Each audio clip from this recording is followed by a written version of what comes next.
Hare Krishna, welcome to this episode of Bhagavad Gita.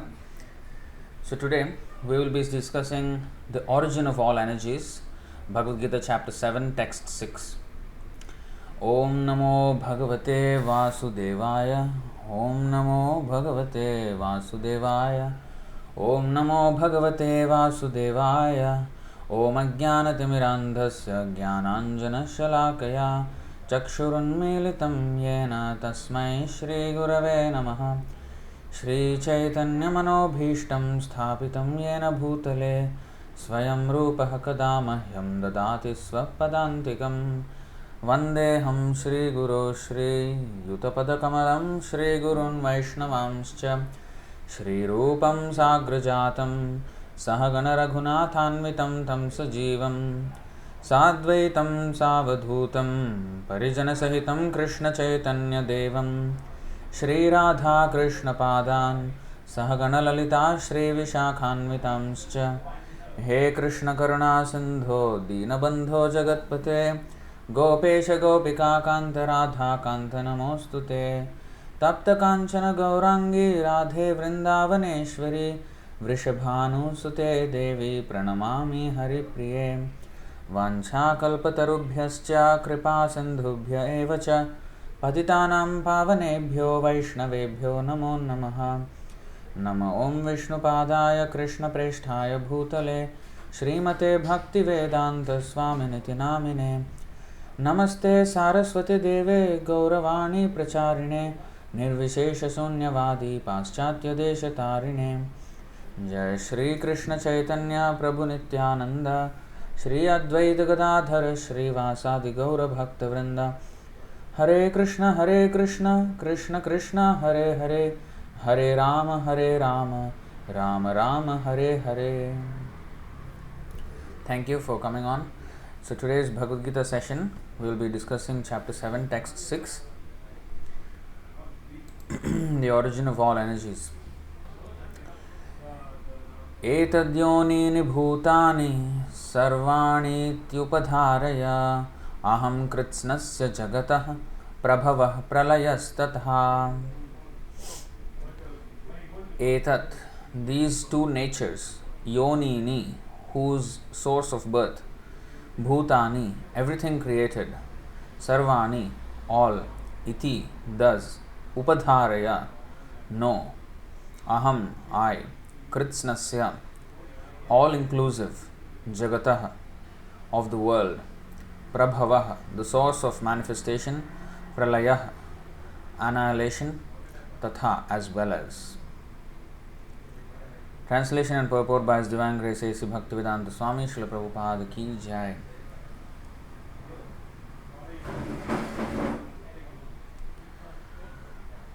All created beings have their source in these two natures of all that is material and all that is spiritual in this world.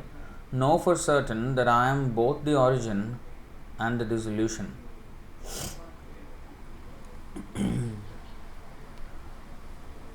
Purport. Everything that exists is a product of matter and spirit. Spirit is the basic field of creation and matter is created by spirit. Spirit is not created at a certain stage of material development. Rather, this material world is manifested only on the basis of spiritual energy. This material body is developed because spirit is present within matter.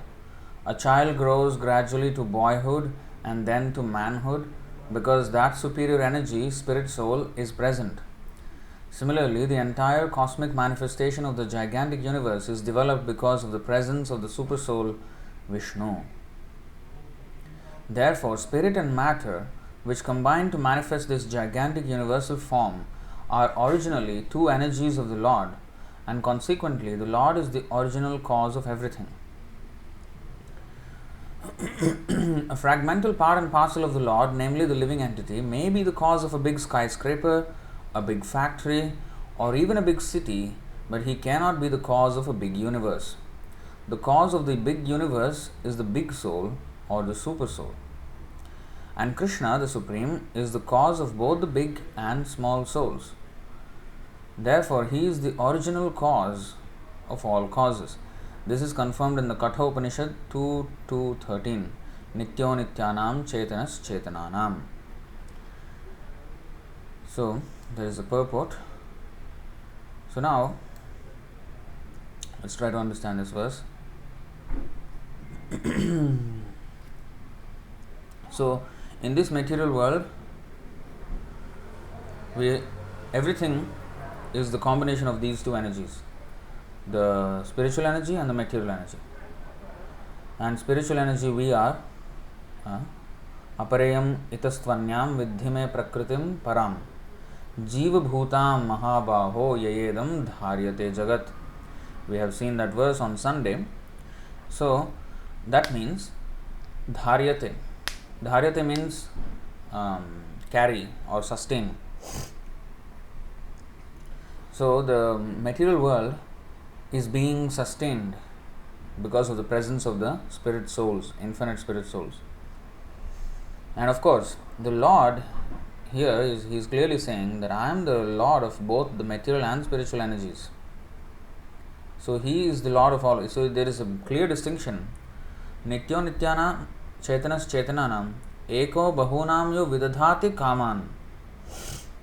So when you say Nitya and Nityanam, Nityaha means singular, Nityanam is plural. Chetanaha is singular, Chetananam is plural. So Nitya means eternal. The one eternal and the many eternals.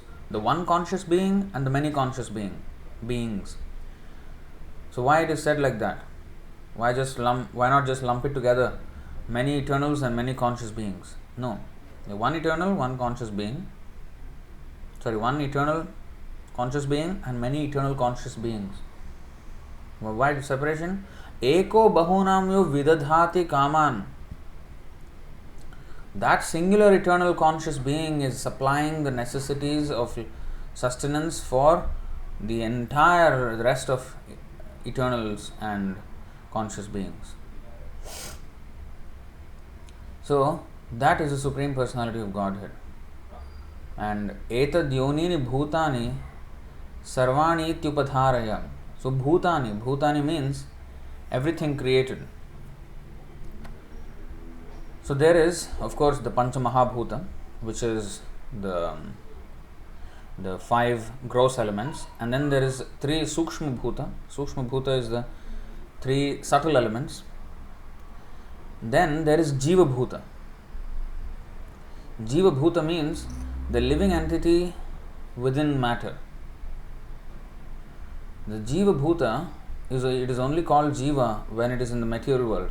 When we are in the material world, we are called Jiva Bhuta. When a soul is liberated, he is called Brahma Bhuta. Now, if you see the previous verse, Apareyam itastvanyam prakritim vidhime param jiva bhutam mahabaho yayedam dharyate jagat. So besides these, O mighty armed Arjuna, there is another superior energy of mine which comprises the living entities who are exploiting the resources of this material inferior nature. So of course there is a difference between the original version of Bhagavad Gita and the changed version, but you see, dharyate, utilized or exploited, this meaning is there same in both the original and this one. So utilizing the material world or exploiting the material world or manipulating the material world or sustaining the material world it's actually all synonymous. In other words, all change can only happen, any movement of matter can only happen because of the presence of the spirit soul. But sustaining the universe means sometimes, Mayavadis, they may misinterpret as, the living entity is sustaining the universe. He is, so powerful like God. He is as equal to God. He is equal to God in sustaining this universe. So it's actually the multitude of universes who are dharyate. Dharyate means actually holding. But holding in the sense, it's not that the living entities are actually, holding the universe and, they have the power to hold the universe. No. Hold means The very existence, first of all, of the material world happens because there are so many rebellious souls. There is prison house because there are criminals. So it is only a consequence. So it's because of us only that the material world is existing in the first place. So in that sense, it is, we are the cause of this material world in that sense.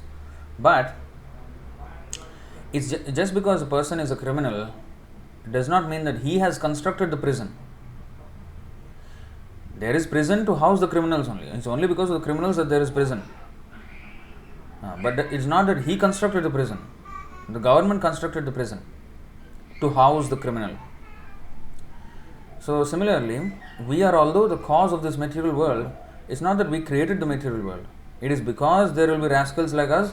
Krishna created the material world to house, to accommodate rebellious souls. So, rascals, this word Krishna himself uses because we have chosen something which is not good for us. We chose something to our detriment. So, that is to go against the will of the Lord, and therefore we are suffering. So, that's why we are put here. So, in that way, dharyate. And also, any movement, like for example, in the womb of the mother, the fetus develops. That is sustained by the soul inside. You see, if there is no soul, it will be a miscarriage. Therefore, abortion is abominable because the soul is there, and mother is forcibly getting the soul out of there. So that is abominable. So in that way, it's sustaining. Even our body is being sustained. It is alive because of the spirit soul inside. So in that way, it is sustained. But it's not that I am sustaining the entire universe alone. No. So all the movements of the planets and all the bodies therein, every single body is moving only because of the presence of the soul.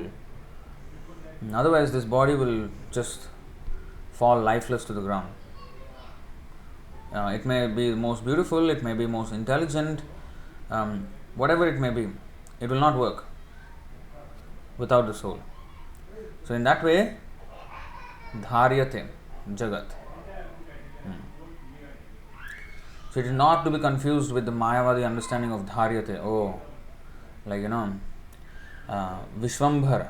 The word Vishwambhar means one who sustains the universe, the one who holds the universe. So that is not the living entity. So that is the Lord. So 7.5. So here you see the word Jiva Bhuta, the living entities. Another place Jiva Bhuta is used is 15.7. Chapter 15, text 7 of Bhagavad Gita. ममैवांशो जीवलोके जीवभूतः सनातनः मनः षष्ठानीन्द्रियाणि प्रकृतिस्थानि कर्षति. This position of the soul where he is struggling, karshati means struggling hard. So in the prakritisthani means situated in this material world, material energy. So he is struggling with his 6 senses, 5 senses and the mind. So in this position he is called as Jiva Bhutaha. And when he comes out of this, when he comes above the 3 modes, above the influence of the material world, then he is called Brahma Bhuta. 14.26. Mam cha yo vyabhicharena bhakti yogena sevate sagunan samatitya etan Brahma Bhuyaya kalpate. So Aham Brahmasmi means I am spirit, I am pure spirit, I am nothing to do with matter. Jiva means the living force within matter, the living part of matter. In other words, it's not a part of matter, but because we think we are part of matter and factually we are living, so it's this fusion of the living entity and the material nature that is referred to as the Jiva Bhuta. Whereas Brahma Bhuta is when he is completely liberated from this idea that he is a product of this material world, and that is the meaning of the word aham brahmasmi, not aham jivasmi. So because in the spiritual world, if I say I am jiva, everybody is jiva, everybody is living, everything is living. So we will be, it's like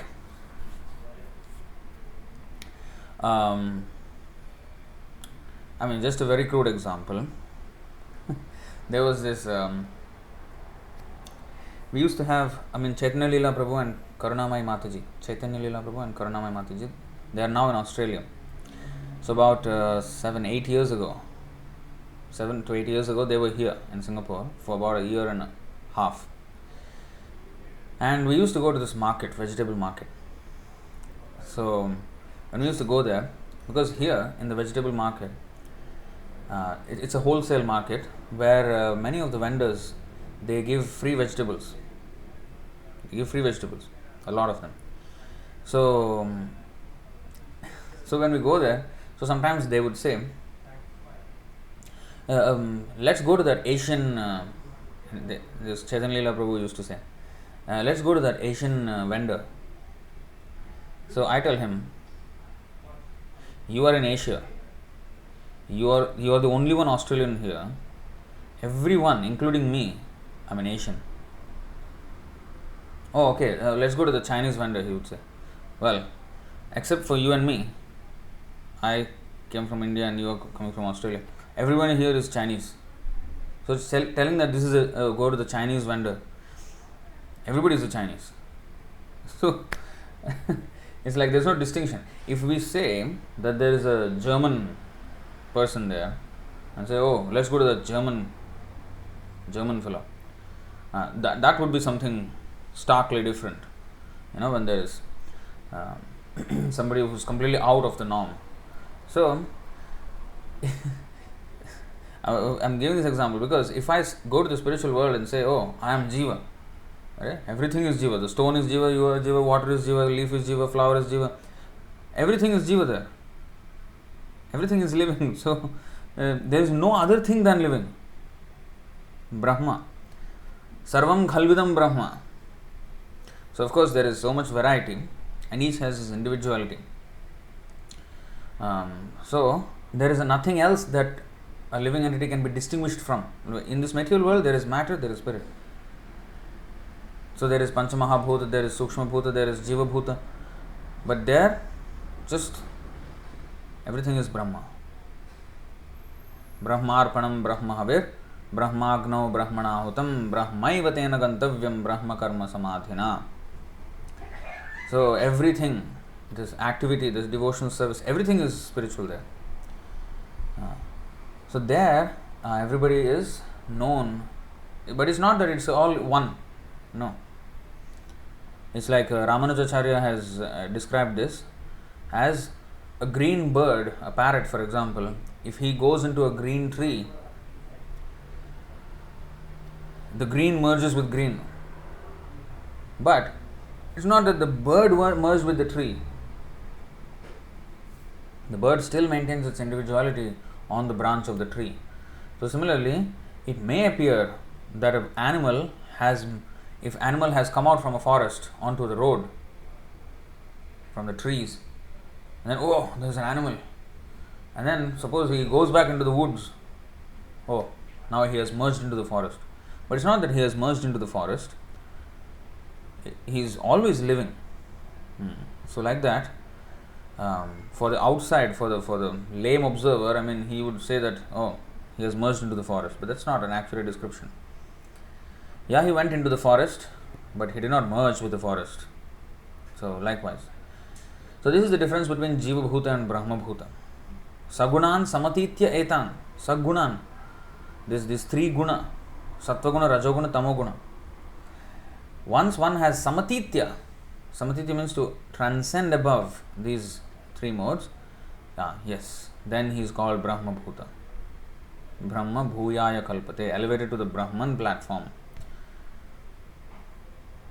So, in this material world, though, we are Etad yonini bhutani sarvani iti upadharaya. Upadharaya means no, aham, I, kritsnasya, all inclusive of everything that is matter and spirit, jagataha, that is found in this world, prabhavaha, pralayaha, tatha. Now, sometimes it is understood that, it's a trinity, the Hindu trinity, Brahma, Vishnu, Maheshwar, Lord Shiva. So, Brahma is the creator, Vishnu is the maintainer, and Shiva is the destroyer. But actually, it's only Krishna who is the creator, maintainer, and destroyer. He only appoints these agents out of his will, that's all. And if there is nobody qualified to be a Brahma, he himself will be Brahma. Now, this example was there when Brahma Vimohan Leela. Now, Krishna is having Leela with his cowherd boyfriends and cows and calves, and he was playing with them and all. And Brahma came and stole all of them to see how Krishna would fare after all of them are gone. So he hid them in a cave and then came back, and he saw everything was going on as per normal. Nothing changed. Then he understood. No, he did not understand actually. That's why it's called Vimohana. He was bewildered. Wait a minute. Did I really take them? Look back at the cave. Yeah, they are still sleeping there. Then these were not the same then, but they are looking the same. Oh, that means Krishna has expanded himself into all these. And exactly as before, the Leela was uninterrupted. So nobody can interrupt Krishna's Leela. If we are not there, sometimes we think, in the temple, I have done this great service. Without me, the temple cannot do. Krishna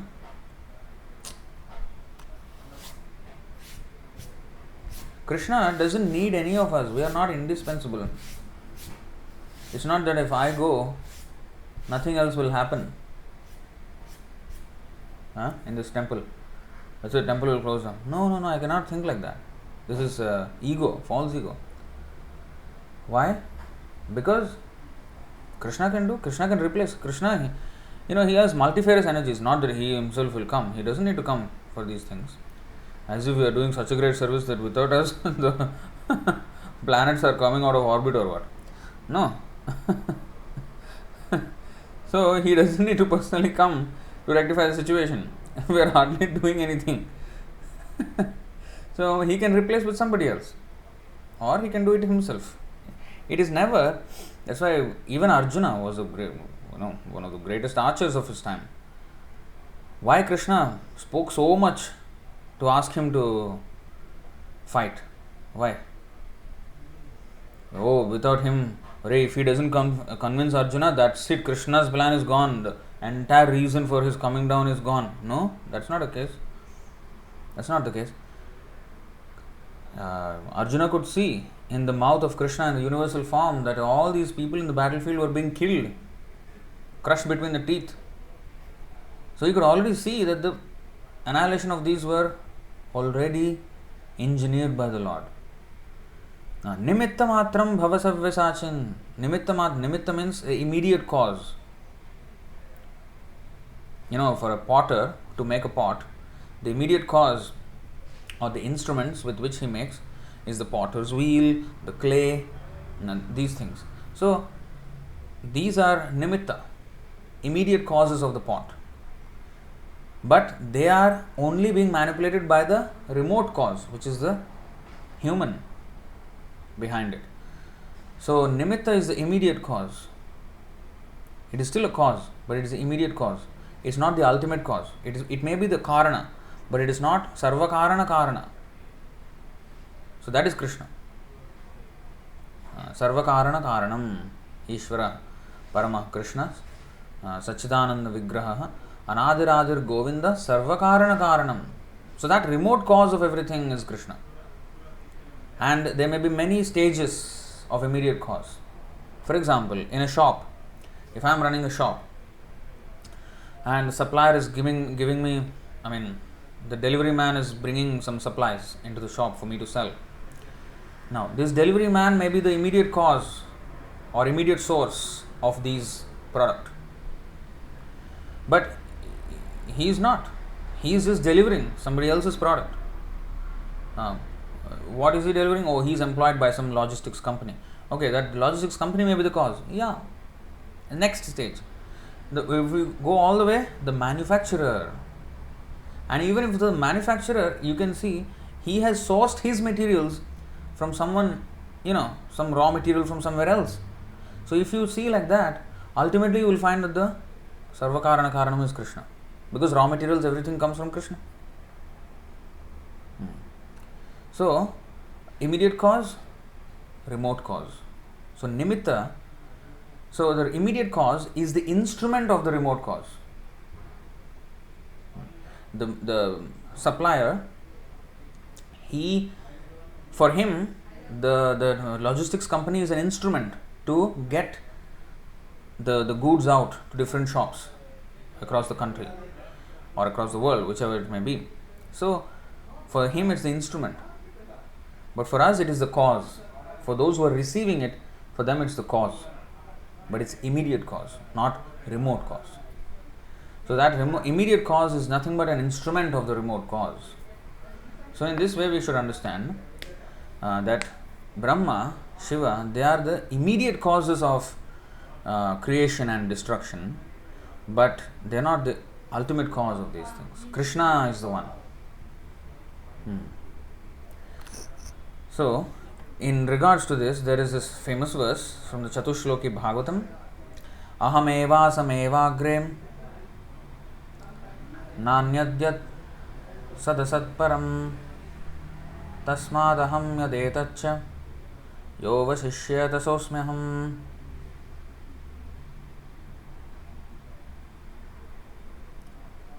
This is a very, very, very famous verse.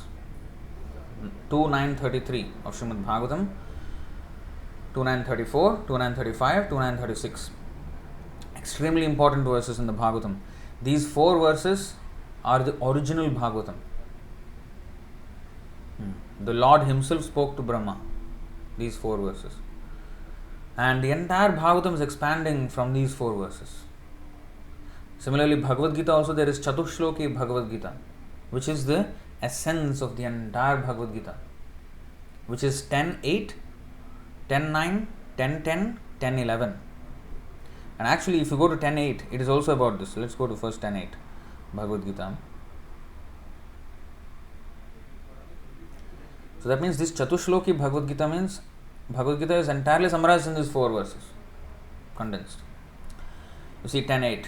Aham sarvasya prabhavo mattah sarvam pravartate iti matva bhajante mam buddha bhava samanvitah. I am the source of all spiritual and material worlds. Everything emanates from me.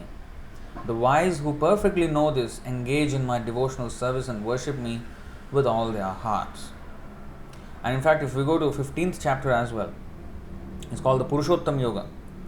Purushottam Yoga is also all about this, about how he is the Purushottama. I'll show you. I mean, it's of course we know the 15.7, which is Mamaivam Sujivalo. So we are all his amsha. In that way, Matta, what is that? Sarvasya Chaham Hridisannivishto 15.15. You see this one also. Mattah smriti jnanam apohanam cha vedaischa sarvairahameva vedyo vedantakrit veda videva chaham. So I am seated in everyone's heart, and from me come remembrance, knowledge and forgetfulness. By all the Vedas, I am to be known. Indeed, I am the compiler of Vedanta and I am the knower of the Vedas. Now next verse, 15:16. Dvavimau purushau loke ksharashchakshara evacha ksharah sarvani bhutani kutastho uchyate. See, there are two kinds of living entities, Kshara and Akshara. Kshara are fallible, Akshara are infallible. Okay, you see, there are two classes of beings, the fallible and the infallible. In the material world, every living entity is fallible, and in the spiritual world, every living entity is called infallible. But of course, we all came from the spiritual world. So as long as we are in the spiritual world, we are infallible. But if we, when we fall, then we are fallible. Actually, by right, we are always fallible. We can fall down anytime. So just like we can all become criminals. In the city. We can all end up in prison. We have the potentiality to go into prison. We just have to do one wrong thing. That's it. So the capacity to go to prison we have. It's just that we are not expected to go to prison given our background, our, everything. We are expected not to go there. But we can go there. We very well have the chance to go there. We have every single chance to go there. So here it is said like that. You can go and read the purport.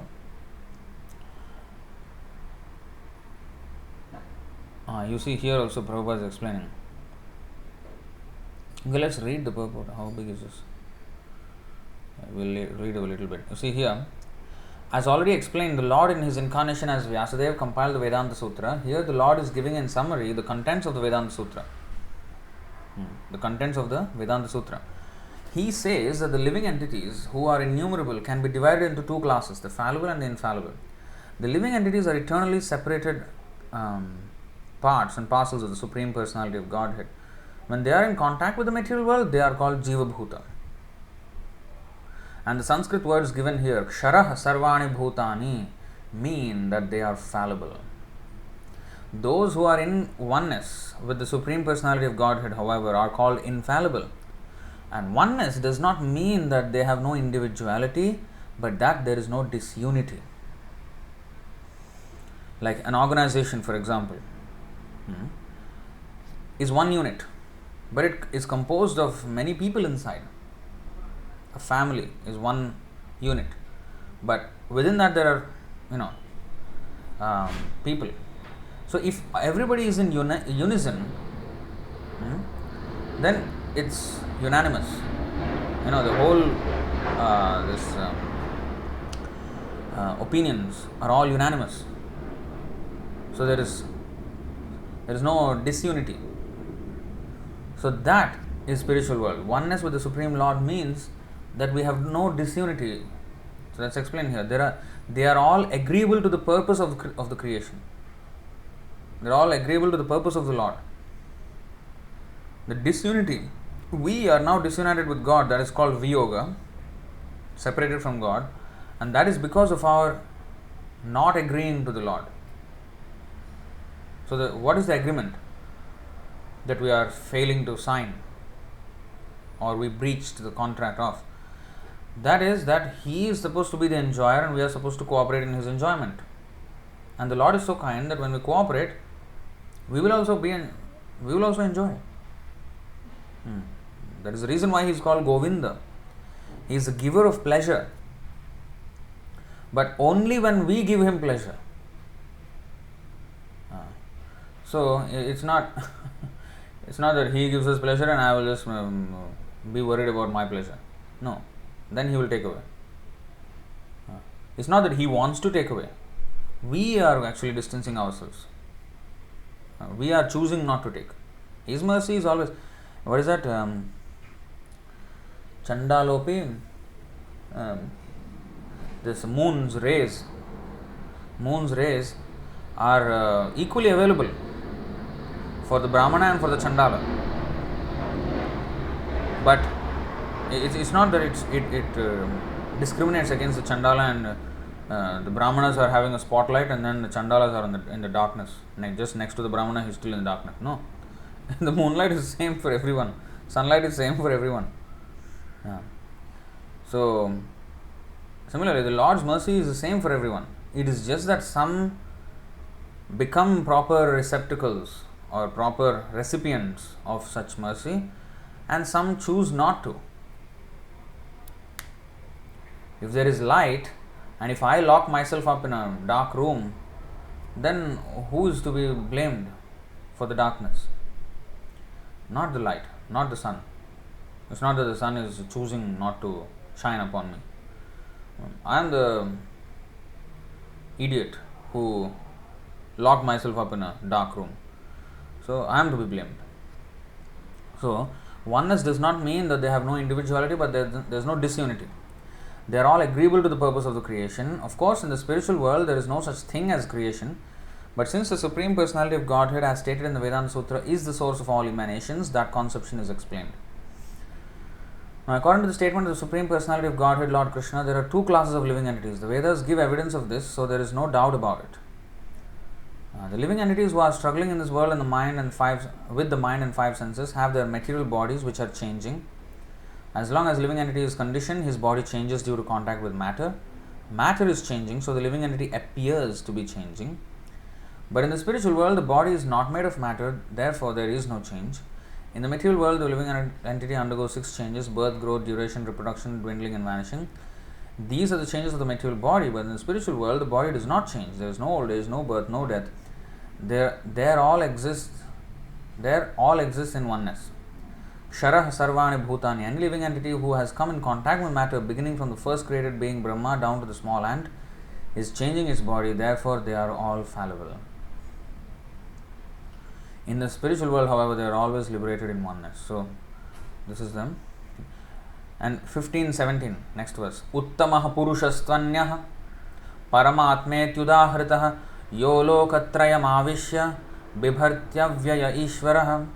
Besides these two, the Kshara and the Akshara living entities, there is the greatest living personality, the Supreme Soul, the imperishable Lord Himself, who has entered the 3 worlds and is maintaining them. So He is the real Dhara. Dharayam yahamojasa gamavishya bhutani dharayam yahamojasa. I think in the just few verses before this, 15-13 I think. You see, 15-13. Gamavishya cha bhutani dharayam yahamojasa pushnami chaushadhihi sarvaha somo bhutva rasatmakaham. I enter into each planet, and by my energy they stay in orbit. I become the moon and thereby supply the juice of life to all vegetables. Gam, Avishya, cha bhutani. In fact, the living entities, he enters the planets and living entities also. You see, in the word to word meaning, you can find the word living entities, although in the translation it is not there. See, he enters into each planet and into each living entity also. So the other aspect, the other point here is that this Paramatma feature is only in the material world. Expansion of Kshirodaka Vishnu is not there in the spiritual world. We have, I think, studied that, I think, in the Chaitanya Charitamrita class, if I am not wrong. So I become the moon and thereby supply the juice to all vegetables. So in this way, he is actually sustaining everything. So this is Purushottam. So here also, Uttamaha Purushaha to Anyaha. He is above the fallible and infallible living entities. So besides these two, there is the greatest living personality, the Supreme Soul, the imperishable Lord Himself, who has entered the 3 worlds and is maintaining them. Now, it appears that Krishna is referring to some other Lord.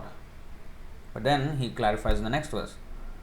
Yasmat ksharam atitoham aham. You see, aham. I am. Yasmat ksharam atitoham akshara adapichottamaha atosmi loke vedecha prathitaha purushottamah. Because I am transcendental, beyond both the fallible and the infallible, and because I am the greatest, I am celebrated both in the world and in the Vedas as that Supreme Person.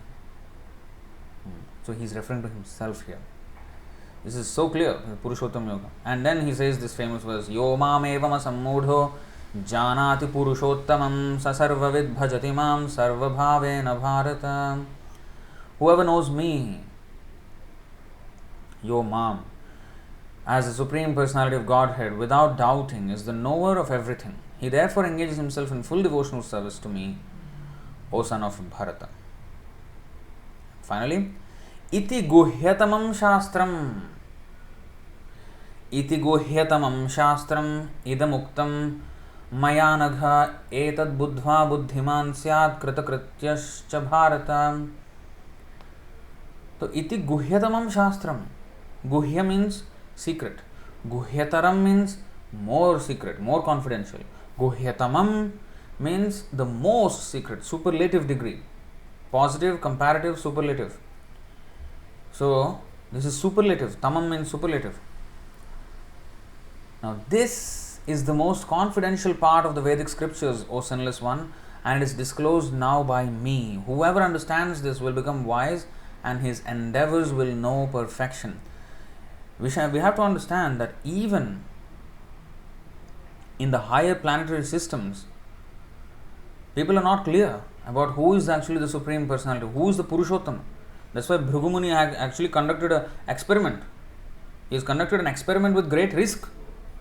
He tested each of them, Brahma, Vishnu and Shiva. He tested them and he ran the risk of being annihilated by them, especially Brahma and Shiva. So if we do our experiments, it is very difficult. Bhrigu Muni could see directly the Lord, Supreme Lord. But we are not there.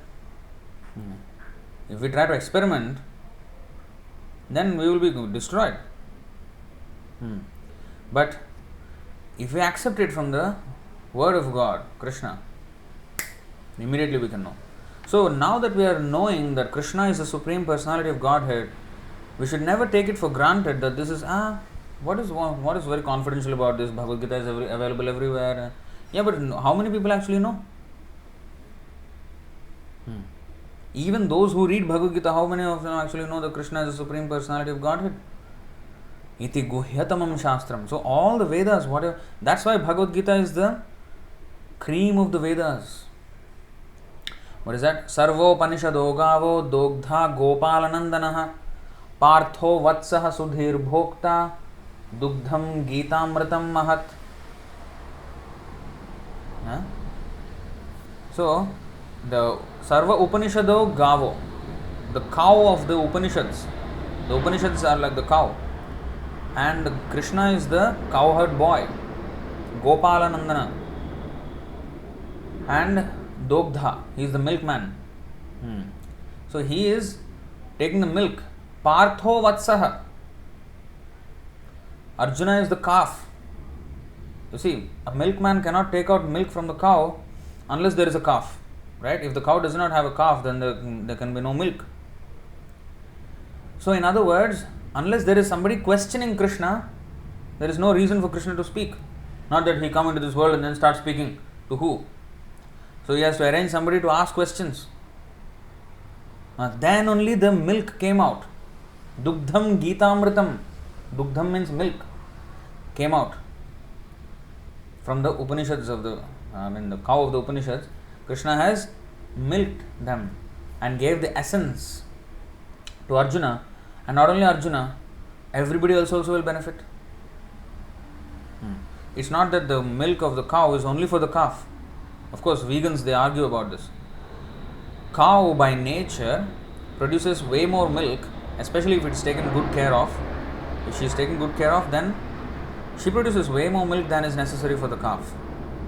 And that milk is meant for the human being. That is an arrangement of Krishna. So, when the calf is there, the cow will produce milk, but it's not that only the calf will benefit, everyone else also will benefit. So similarly, it's not that only Arjuna benefited, everyone else will also benefit. So it is the essence of all the Upanishads. That's why Gita-Upanishad, Mahabharata is considered the fifth Veda. In fact, it is more than the Vedas, although it is considered for the less intelligent. Stri Shudra Dvija Bandhunam Trayena Shruti Gochara Karma Shreyasam Mudhanam Shreya Evam Bhavedeha Iti Bharatamakyanam Kripaya Munina Kritam 1.4.25 Srimad Bhagavatam. Out of compassion, the great sage thought it wise that this would enable men to achieve the ultimate goal of life. Thus, he compiled the great historical narration called the Mahabharata for women, laborers and friends of the twice born, not for the higher section of the society, for the lower section of society. Women, Shudra and Brahma Bandhu, Dvija Bandhuna. But in the Kali Yuga, everybody is in this category only. Kalau Shudra Sambhava. That's why everybody is low born. So Mahabharata becomes it's not that it's a low grade scripture though. No. In fact, the statements of Bhagavad Gita are way more clearer than the Upanishads. a simple person, like I'll give an example, like Narottam Das Thakur's songs. They are written in very simple Bengali, but they contain the highest truths. So, something that can explain the highest thing, truth, in the simplest of languages, that is way superior to the something or scripture which explains in a very complicated language. Usually, we think that if we can explain in with bombastic words which nobody understands, then it's something great. But no, greatness means a very profound topic. If it is explained in a way that even a child can understand, that is greatness. So why Harinam is greater? Why chanting is the greatest devotional service? Because the highest love of Godhead is achievable by the minimum of efforts. That is explained in this verse, 11.5.38 purport. Vaishnava Chintamani. What is that? Oshtha spandana matrena kirtanam tu tatovaram agacchit smaranam vishnor bahvayasena sadhyate. Oshtha spandana matrena kirtanam tu tatovaram. This is explained that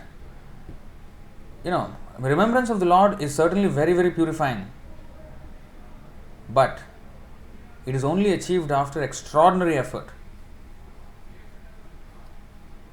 But the same thing can be achieved by chanting. You see this Vaishnava Chintamani scripture, it is saying, although capable of destroying all sins, the remembrance of Lord Vishnu is achieved only with extraordinary effort. On the other hand, one may perform Krishna Kirtan simply by moving one's lips, and thus this process is superior. Srila Jiva Goswami has also quoted the following verse: Yena janma shataihi purvam vasudevah samarchitah tanmukhe harinamani sada tishtanti bharata. Or descendant of Bharata. The holy names of Lord Vishnu are always vibrating in the mouth of one who has previously worshipped Vasudeva perfectly for hundreds of lifetimes. So of course Devahuti also said the same thing. So these are all references. But you see, the process of chanting is superior to the process of remembering. Why? The goal is the same. Krishna also. But one is the easier path. Lesser hassles. Direct path. Kleshodhikatarastesham avyaktasakta chetasam. Impersonal path is difficult path, and devotional service is easier path. And among devotional service, the chanting is the easiest. Hearing and chanting. Shravanam Kirtanam. And because Chaitanya Mahaprabhu gave the highest love of Godhead to the most fallen people to be taken with minimum of effort, therefore it is superior. The goal is the same. The meditation in Satyuga, Yajna in Treta Yuga, opulent worship in Dwapar Yuga, and Kirtanam, this Hari Kirtana in Kali Yuga, the goal is the same. That's why it is said, whatever was achieved in those yugas with different other ways, dhyayato, yajato, paricharyayam, now it is available by Hari Kirtana. See, whatever result was obtained in Satyuga, it is not that we are obtaining something different result, something higher result. No, it is the same result. Whatever result was obtained in Satyuga by meditating on Vishnu, in Treta Yuga by performing sacrifices, in Dwapar Yuga by serving the Lord's lotus feet, can be obtained in Kali Yuga simply by chanting the Hare Krishna Mahamantra. And that's why this is superior.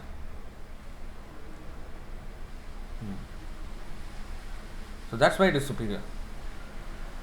So if something can be easily gotten, it is superior. Therefore, Bhagavad Gita is superior to the Upanishads, superior to the Vedas, although it is considered for the low-born people. But because it awards such clear knowledge, even for a person who is not a scholar, not a very learned person, and therefore it is very superior.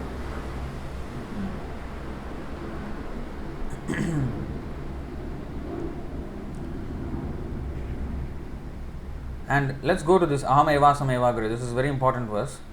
So this is and in the purport there are many references from the Vedas also, because many people, even impersonalists, sometimes comment on this Chatushloki Bhagavatam in their own way. So that is being thwarted. That's why if you see the purports of these 4 verses are extremely long. 2933, 2934, 2935, 2936. Extremely long. Because, and so many references. So, aham eva samevagre nanyadyat sadasatparam paschadaham yadetaccha yo vasishyeta sosmyaham. Brahma, this is spoken by the Supreme Personality of Godhead, Vishnu. Brahma, it is I, the personality of Godhead, who was existing before the creation, when there was nothing but myself. Now today's verse, Prabhavaha pralayas tatha etad yonini bhutani sarvani, what is that? Sarvani upadharaya. Let's see what is the exact words. Sarvaniti upadharaya aham kritsnasya jagatah prabhavah pralayas tatha. So I am the origin and I am the dissolution. There is a little delay in the audio and video.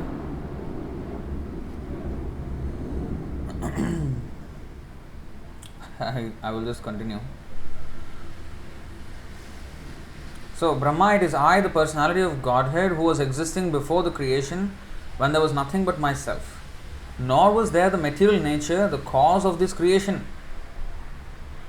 That which you see now, that the creation is existing, is also I, the personality of Godhead. And after annihilation, what remains will also be I, the personality of Godhead. So, he is existing in all phases of the manifestation of the material world. So, he is not part of it. So, before creation, he was there, means he is not part of the creation. So, he is not one of the created beings. Nor are we. We are also not created, but the material bodies are created. And he is the cause of that creation. It's only he who orders the creation.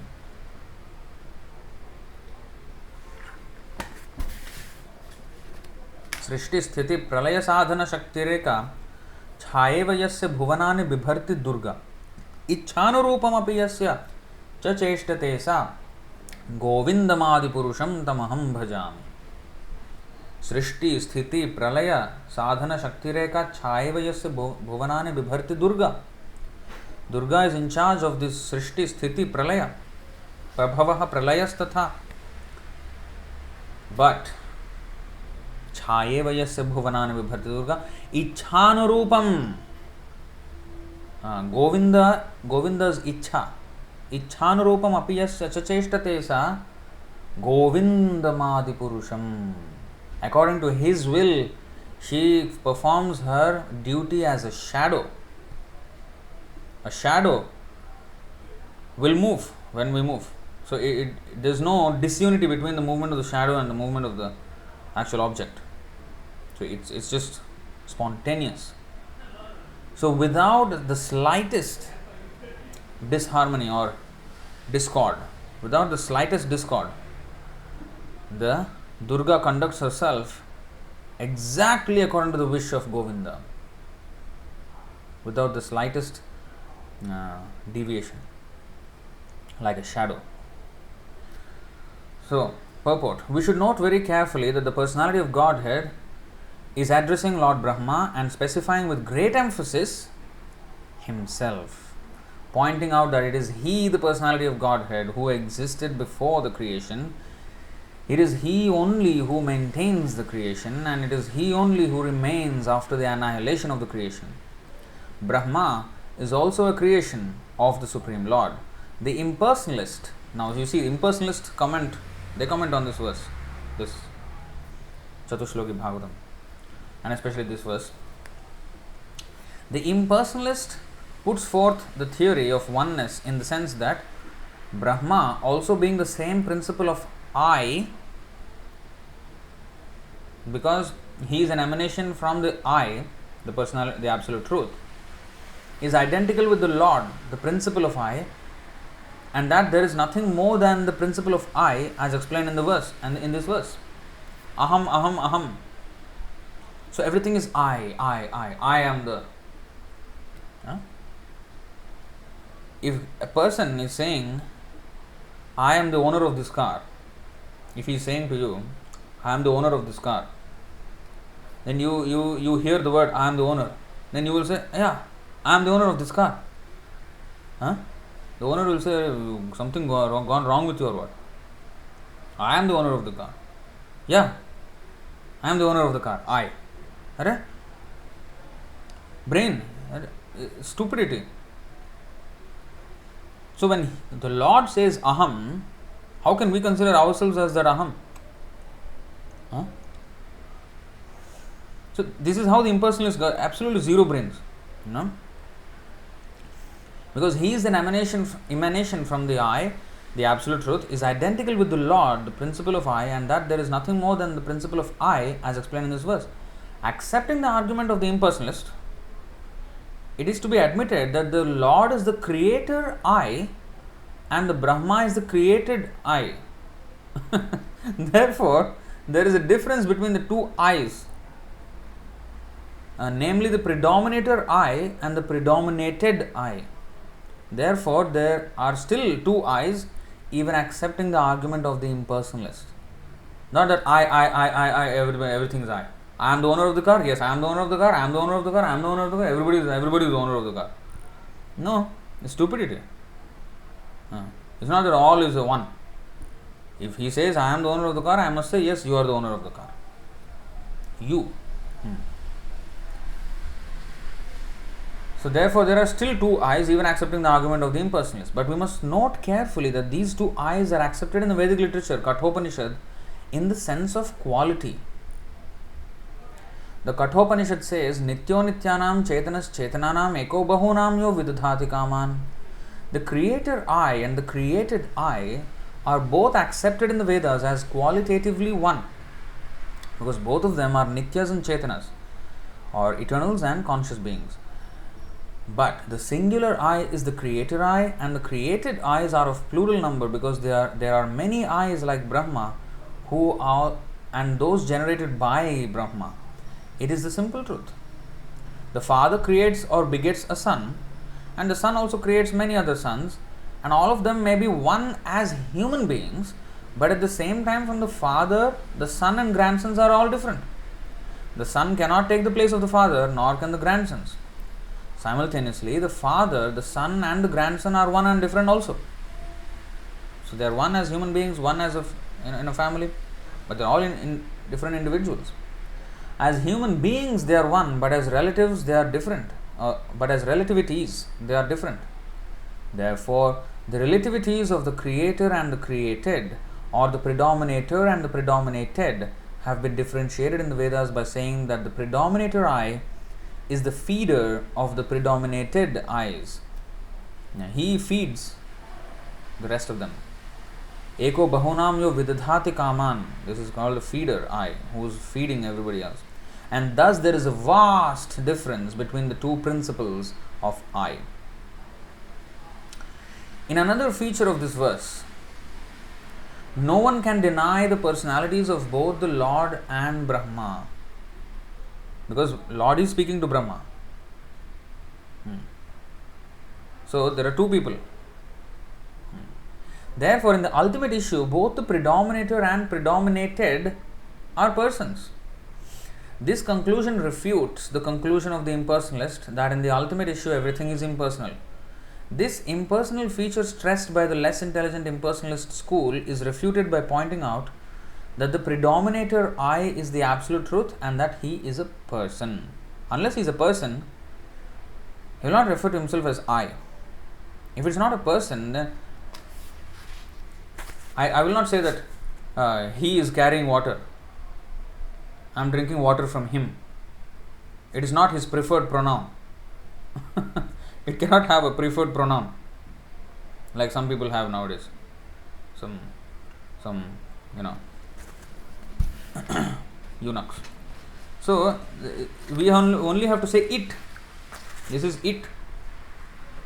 This bottle contains water. It contains water. It. I won't say he. So it's not a person. See? So similarly, unless it is a person, unless Krishna is a person, he is referring to himself as I, aham. That means person. This impersonal feature stressed by the less intelligent impersonalist school is refuted by pointing out that the predominator I is the absolute truth and he is a person. The predominated I, Brahma, is also a person, but he is not the absolute. For realization of one's self in spiritual psychology, it may be convenient to assume oneself to be the same principle as the absolute truth. But there is always the difference of the predominated and the predominator, as clearly pointed out here in this verse, which is grossly misused by the impersonalists. So impersonalists seemingly use this verse, ahameva sameva agre. And although Krishna is stressing himself, somehow they squeeze out a meaning that I am that one. He is saying ahameva sameva agre nānyadyat sadasat param tasmad aham yadetaccha so yovasishyeta sosmi aham. 3 times he used the word aham. Still they use the word aham means I. I am the owner of this car, I am the owner of this car, I am the owner of this car. And the listener will say, yes, I am the owner of this car. It is like this foolishness. It is this kind of foolishness. I think I have to make a TikTok like this. I am the owner of this car, I am the owner of this car, I am the owner of this car. Yes, I am the owner of this car. Is that what you understood after 3 times hearing? This is the impersonalists. So,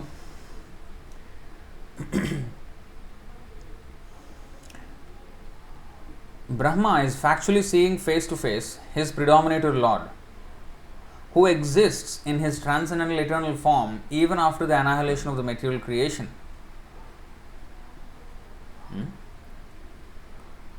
The form of the Lord as seen by Brahma existed before the creation of Brahma, and the material manifestation with all the ingredients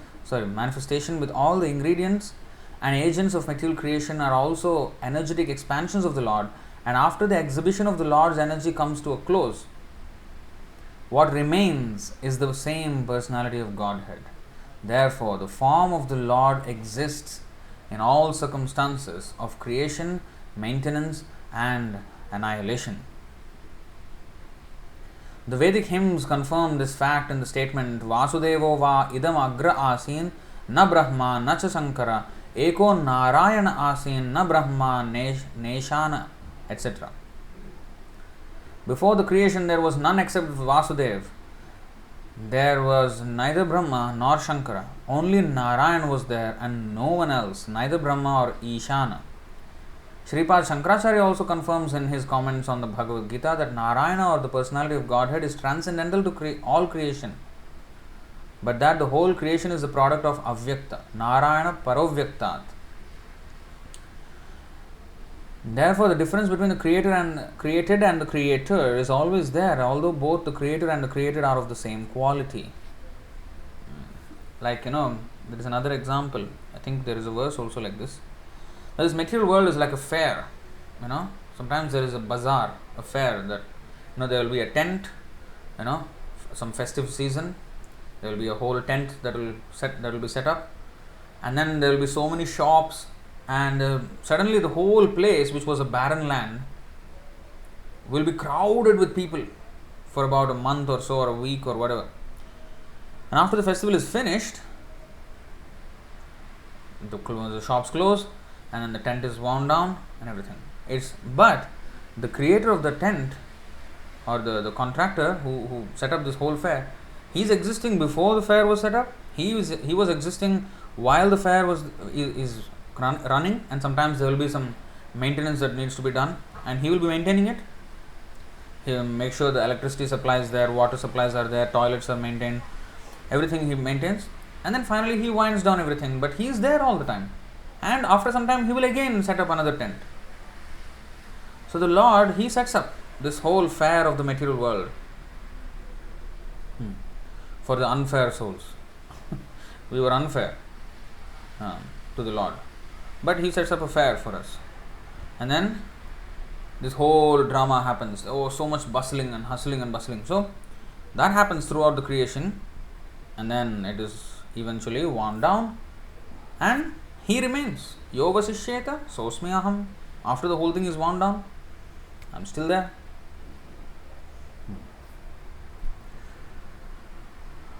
Therefore, the difference between the created and the creator is always there, although both the creator and created are of the same quality.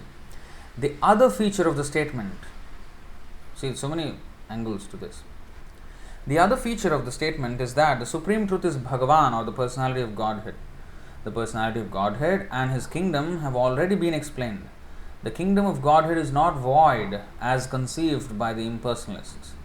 The Vaikuntha planets are full of transcendental variegatedness, including the four-handed residents of those planets, with great opulence of wealth and prosperity.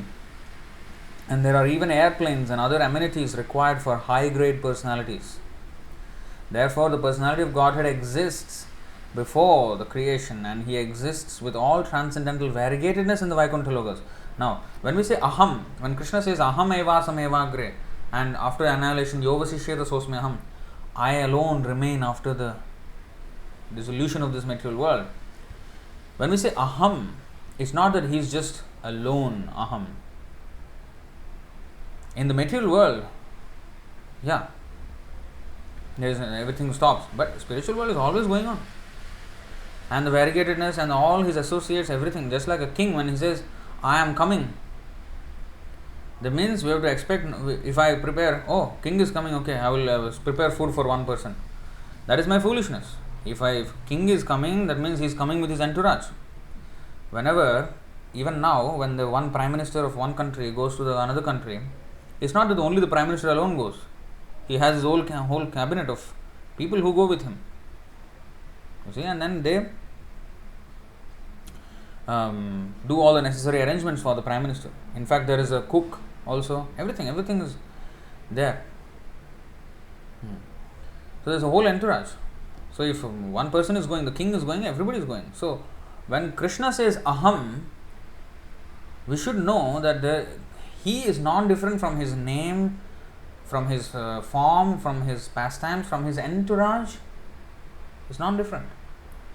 So, in fact, there is a statement, I think in the Bhakti Rasamrita Sindhu, that if we want to become, if suppose I want to become Nanda Maharaj, that is Mayavad, because Nanda Maharaj is a eternal associate of Krishna, and he is part of the internal entourage of Krishna, and that entourage is non-different from him. So if I want to become one of his members of his entourage, one who is already there as intimate servant, if I want to become Nanda Maharaj, that is trying to merge with the absolute truth. His entourage is not different from him. So I can be the servant, dāsa dāsānu dāsa, yes. But if I want to become one of the personalities in Vrindavan, of course, one of the personalities is fine. But if I want to become those specific personalities, that is Mayavad. Because I cannot become. They are already established in that position. So even to, not only to think of the merging with the Lord, to become one with the Lord is Mayavad, but also to think that to become one with the associates of Krishna is also Mayavad. Because of the non-difference of Krishna and his entourage. So in other words, Krishna, when he says aham, all his entourage is there. Especially in the spiritual world. Not only Krishna and Yashoda and Nanda Maharaj are 2-3 people only, no.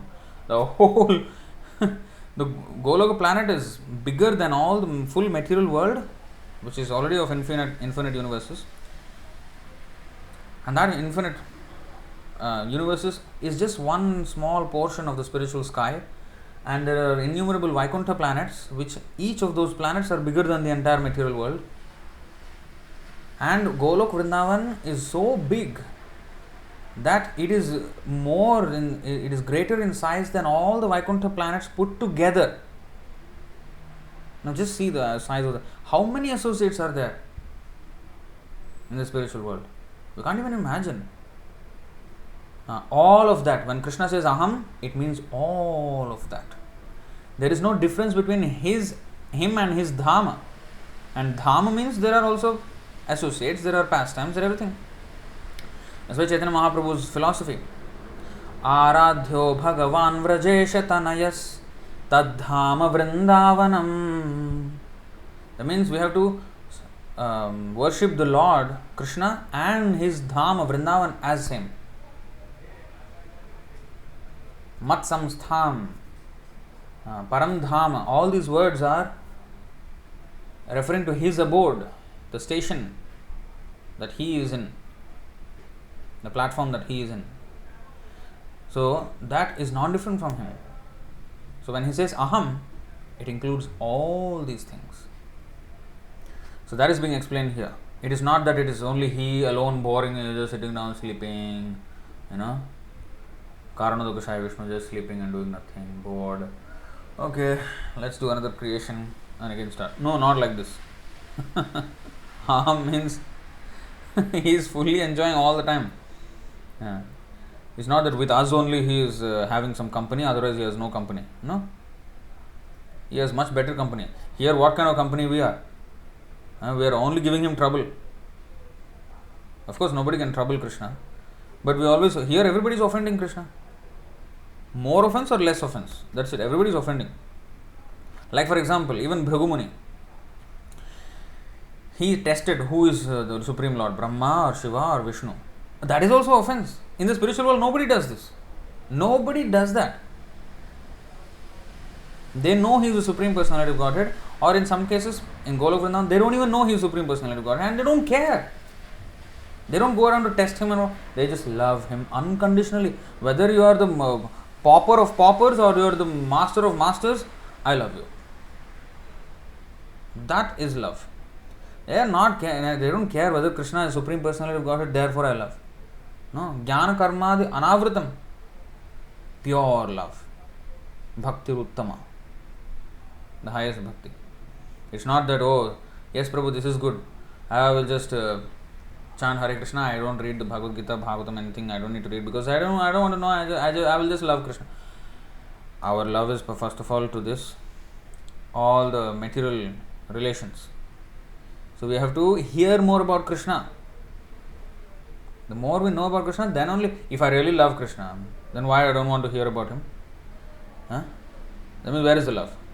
So it's not to be misused. So experienced devotee will be able to find out where is the love and where is not. So anyway, so this is the point. When Krishna says he, means everything. So now, therefore, the personality of Godhead exists before the creation and he exists with all transcendental variegatedness in the Vaikuntha Lokas. The Vaikuntha Lokas are also accepted in the Bhagavad Gita as being of the Sanatana nature.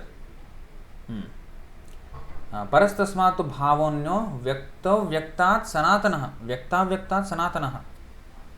8.20. So his world, yadgatvan anivartante tad dhama paramam mama.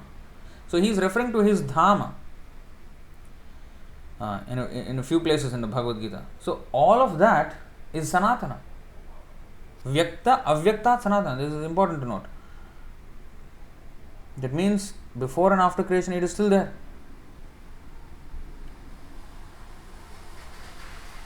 Vyakto vyaktat sanatanaha yahasa sarveshu bhuteshu nashyatsu navinashyati. Yet there is another unmanifest nature which is eternal and is transcendental to this manifested and unmanifested matter. It is supreme and is never annihilated. When all in this world is annihilated, that part remains as it is. So this is the eternal world. And when he says Aham, it refers to all of this. Aradhyo Bhagavan Vrajesha Tanayas Tadhama Vrindavanam.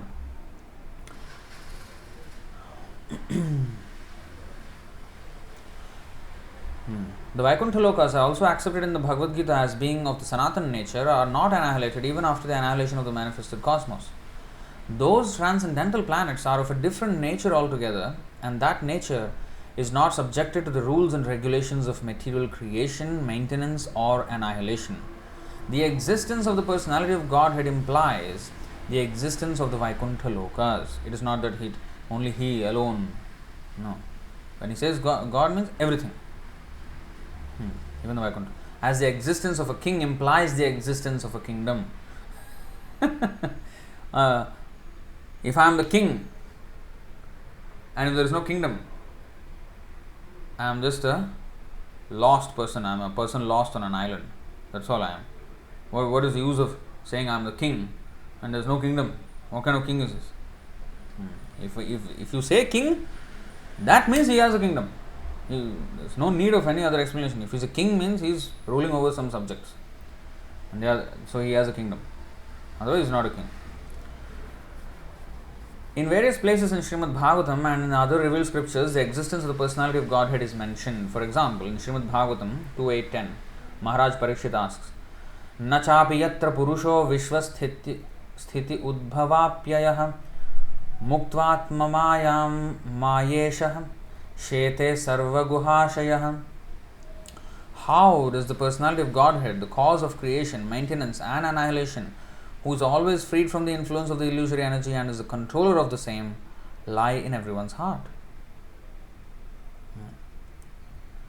Similar also is a question of Viduras. Tattvanam bhagavam stesham katidha pratisankramah tatremam ka upasiran ka usvid anusherate. Bhagavatam 3.7.37. Sridhar Swami explains this in his notes, in his commentary. During the annihilation of the creation, who serves the Lord lying on the Sesha, etc. So, this means, you see, during the annihilation, the Lord is lying on the Sesha. That means that the transcendental Lord, with all his name, fame, quality and paraphernalia, exists eternally. It means the Sesha means he includes everything. The bedding, the slippers, the pillows and everything. That we have seen, no? I think the other chapter in Srimad Chaitanya Charitamrita.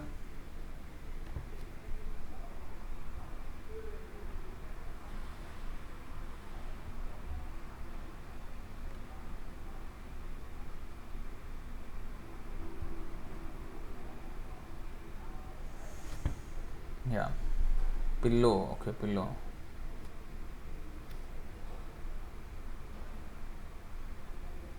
Uh, 5.123. Chhatra Paduka Shayya Upadhana Vasana Arama Avasa Yajna Sutra Simhasan. He serves Lord Krishna, this is Shesha, assuming all the following forms: umbrella, slippers, bedding, pillow, garments, resting chair, residence, sacred thread and throne. Everything. So, all the paraphernalia are still existing. So Sridhar Swami explains in his notes, during the annihilation of the creation, who serves the Lord lying on the Sesha, etc. So this means that the transcendental Lord, with all his name, fame, quality and paraphernalia, exists eternally. The same confirmation is also in the Kashi Khanda of the Skanda Puran in connection with Dhruva Charita. It is said there, Nachyavantepi yadbhakta mahatyam pralayapadi atochyuto khile loke sa ekah sarvago vyayah.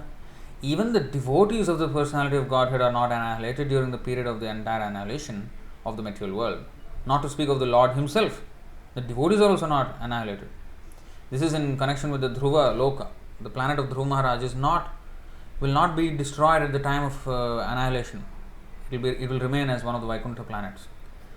So in that connection it is said, so devotees are themselves not annihilated during the annihilation of the material world. Of course, even non-devotees also not annihilated, but they become merged in the body of the Mahavishnu. Their activities stop. But the devotees' activities do not stop. They just, go to Vaikuntha Loka. The Lord is ever existent in all three stages of material change. The impersonalist adduces no activity in the Supreme. Adduce means to cite, to quote, or to attribute.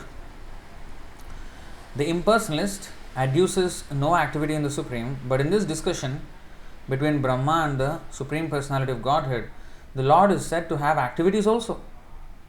as He has His form and quality. Now this is another aspect of this verse.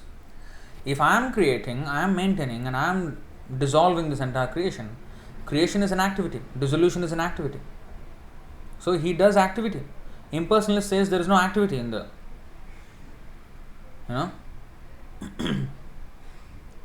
but creation and maintenance and dissolution are activities. So many meanings can be drawn from this one verse. So the personality of Godhead, the Lord is said to have activities also, as He has His form and quality. The activities of Brahma and other demigods during the maintenance of the creation are to be understood as the activities of the Lord, because He is the one who is delegating His activity to them. It's His activity, and He is giving them the power how to even manage those activities. That is also His activity. So whatever is going on, it's His activity. COVID is also His activity. Nothing happens without the without the will of the Lord, right? So there is a punishment of sorts. Whether it's real or not real or whatever it is, people are suffering. This either by the disease or by the inconvenience produced of the policies taken by the the restrictive policies taken by the governments. Whatever it is, business is suffering, economy is suffering. So somehow or other, whether they agree or disagree or whatever it is, they are suffering. And that is the plan of the Lord. In fact, it is nothing compared to the sins that are being committed actually. So more serious things will come in Kali Yuga. But we have to understand this thing, that whatever is happening is also the activity of the Lord, is the Leela of the Lord. But it is not, it's Leela of the Lord, never mind, let it go on. No. Leela means, punishment means, we have to learn from that punishment. When a father punishes the child, it is to teach the child. So, Krishna is doing this, but it is to teach us. We have to reflect, what are we doing? If everybody becomes a devotee, there will be no COVID, there will be no catastrophe, nothing. Whole world will be Vaikuntha. They are trying to do, build hospitals and build healthcare systems and this and that and this. They are thinking this will actually solve the future problem. But no. Of course, there is Janma Mrityu Jara Vyadhi, but it will extremely be almost non-existent. Just like in the Satya Yuga, these were non-existent. Very, very minimal influence of these four. Otherwise, because everybody is Krishna conscious, there is no disagreements, there is so much turmoil can be avoided. Therefore, this is the most important welfare activity in the world. There is nothing more important than this. That's why this has to be spread. Everywhere this has to be spread. So, the activities of Brahma and other demigods during the maintenance of the creation are to be understood as the activities of the Lord. So, whatever is happening in the nature or the climate or whatever it is, it's all the activities of the Lord. And if something is happening that is unfavorable, that is like, for example, climate change, and then warming of the atmosphere, and then concomitant natural calamities. So if this is the activity of the Lord, and it is, because it is indirectly, it is the activity of the Lord, right? So that means if the father is slapping me, that slapping is an activity. But from the slapping, I should understand the intention of the father. Oh, he is angry with me. So if something is happening, there is something with reversal, we have to understand the Lord is trying to teach us a lesson. So it is the activity of the Lord. So we have to understand the intentions of the Lord. So if we study the Shastra in this way, we can understand what are the intentions of the Lord. It's not that we pray to the Lord, oh, take me out of this situation. The Lord Himself engineered the situation to teach us something. If we don't want to change, and we pray to the Lord to change the situation, but we don't want to change them, and why did the Lord create the situation in the first place? That's why there's this quote, many people pray to God to change the situation, not understanding that He engineered the situation to change them. So we have to change. And then automatically this situation will change. Like if the father is slapping and the child is saying, why are you slapping, please don't slap, then you change. Then father will not slap. Simple as that. It's as simple as that. You have to change. Now some people may argue, if the father slaps, then is that the way to train the child? He should explain what is wrong. Yeah, he's explaining. Krishna is explaining in the Bhagavad Gita what is he doing there. He's explaining what is our problem. But we don't want to listen. Then what we need? Slap, kick, whip. And these things are required. That's why material world, He engineered the material world for this purpose. But those who listen to these instructions, their life will be very smooth. Their life will be, smooth means it's not that nothing else will happen. But whatever happens, they will not be shaken. They will be happy in any condition of life. Because they know that my happiness is not dependent on the material circumstance. I don't base my existence on the existence of this body and the comforts of the body. I am not the body. So they are firmly established in that. So they can handle any situation happily. That is real freedom.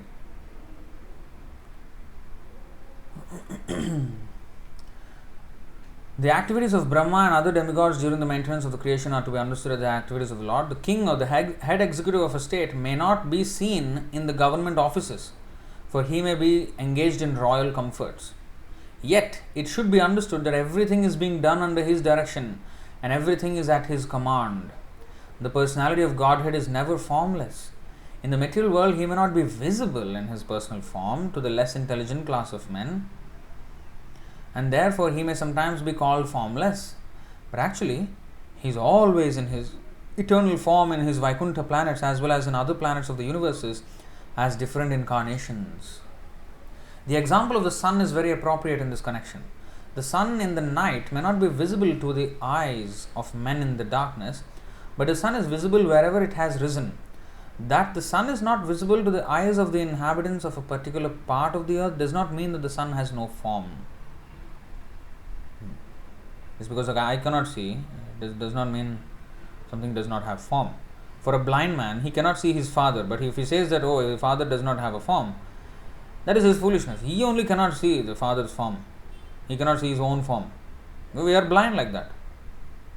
So we need to be given eyes. And that is what the Guru does. So in the Brihadaranyaka Upanishad 1.4.1, there is the hymn, Atmaivedam Agra Asit Purusha Vidhaha. This mantra indicates the personality, supreme personality of Godhead Krishna even before the appearance of the Purusha incarnation. Agra Asit Purusha Vidha, Purusha avatar. Agra Asit. Agraja means one who is born earlier. That means the elder brother.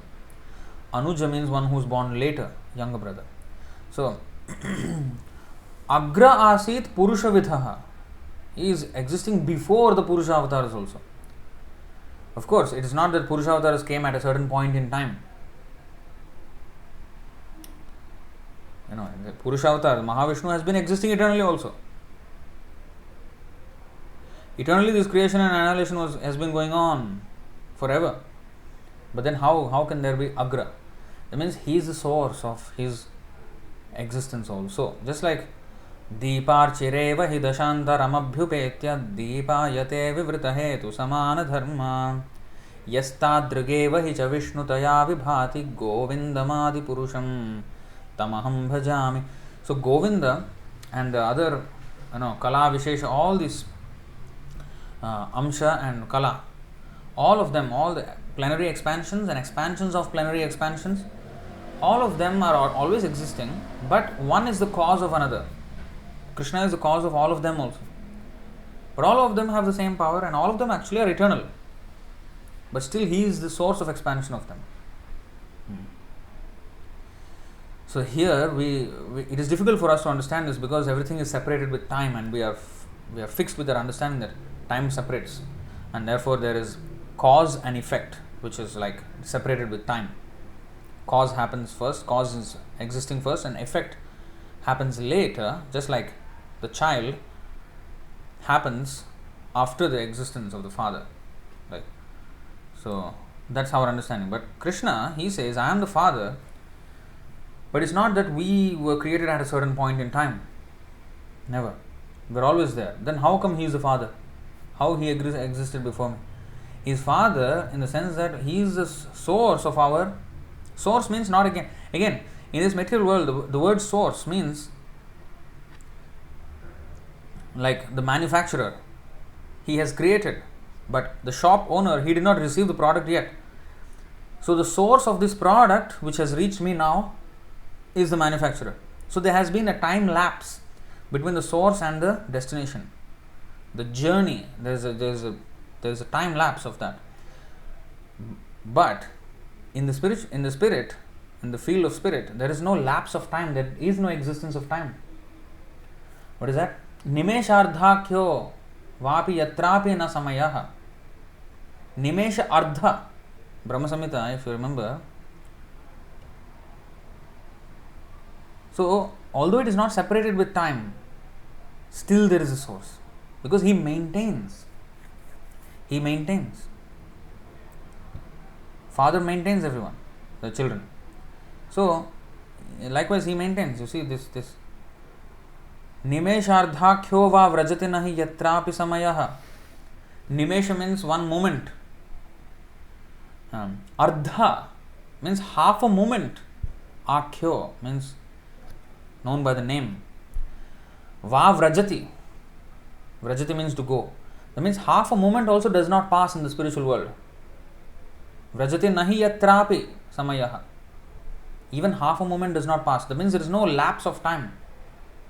There is always present. There is no past. There is no future. Now this is very difficult for us to understand. But this is the thing in the spiritual world. Is eternity means that. Or in other words, there is time, but it has no impelling effect or compelling effect on anyone. The time serves the desire of the Lord, even here also, but the force of time is not existent in the spiritual world. Like Ashtakaliya Leela of Krishna. 24 hours is divided into Ashtaprahara. Prahara means 3 hours time. A period of 3 hours is called Prahara. So Ashtaprahara, 3 times 8, Ashta means 8, 24 hours. So there is, in each Prahara there is different kind of Leelas, Radha Krishna Leela. In different Prahara, different type of Leela. So this is called Ashtakaliya Leela. Kala means time. Ashta. So 8 different kinds of pastimes based on the time of the pastime. So now these are existing in the spiritual world, but there is no Kala there. Then how are they existing?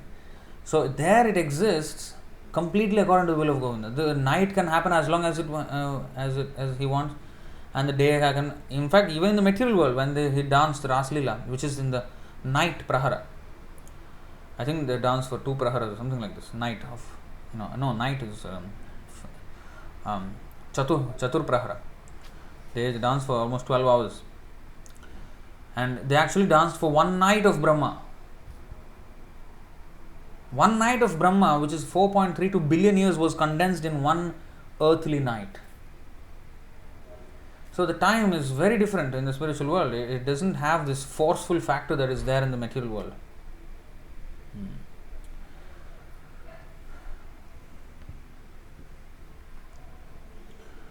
So when Krishna is the cause of something, the cause of us, like he is a father, or he is Agra Asit Purusha Vidhaha, it does not mean that they are separated with time, but it's by the principle. So in principle, he is the origin of everything, because he has qualities which even Mahavishnu does not have. Purushavatar, they don't have, like intimate pastimes with the confidential associates. This is only with Krishna. With others, it is very limited. Although Lord Ramachandra exhibits a little bit, but it's not as extensive as Krishna. So, this mantra indicates the Supreme Personality of Godhead, Krishna, even before the appearance of the Purusha incarnation. In the Bhagavad Gita 5.15.18, it is said that the Lord Krishna is Purushottama. We have seen that verse, right? Let's go back again and see.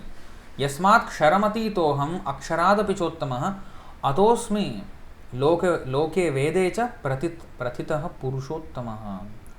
Because I am transcendental beyond both the fallible and the infallible, and because I am the greatest, I am celebrated both in the world and in the Vedas as that Supreme Person. In the Bhagavad Gita 15.18, it is said that Lord Krishna is Purushottama because he is the Supreme Purusha, transcendental even to the Purusha Akshara and the Purusha Kshara. The Akshara Purusha or the Mahavishnu. Now, Akshara Purusha also is the Nitya Siddhas who are in the spiritual world, those who never fell down. But also the Akshara Purusha who can never fall down is the Lord himself. So Mahavishnu, Akshara Purusha.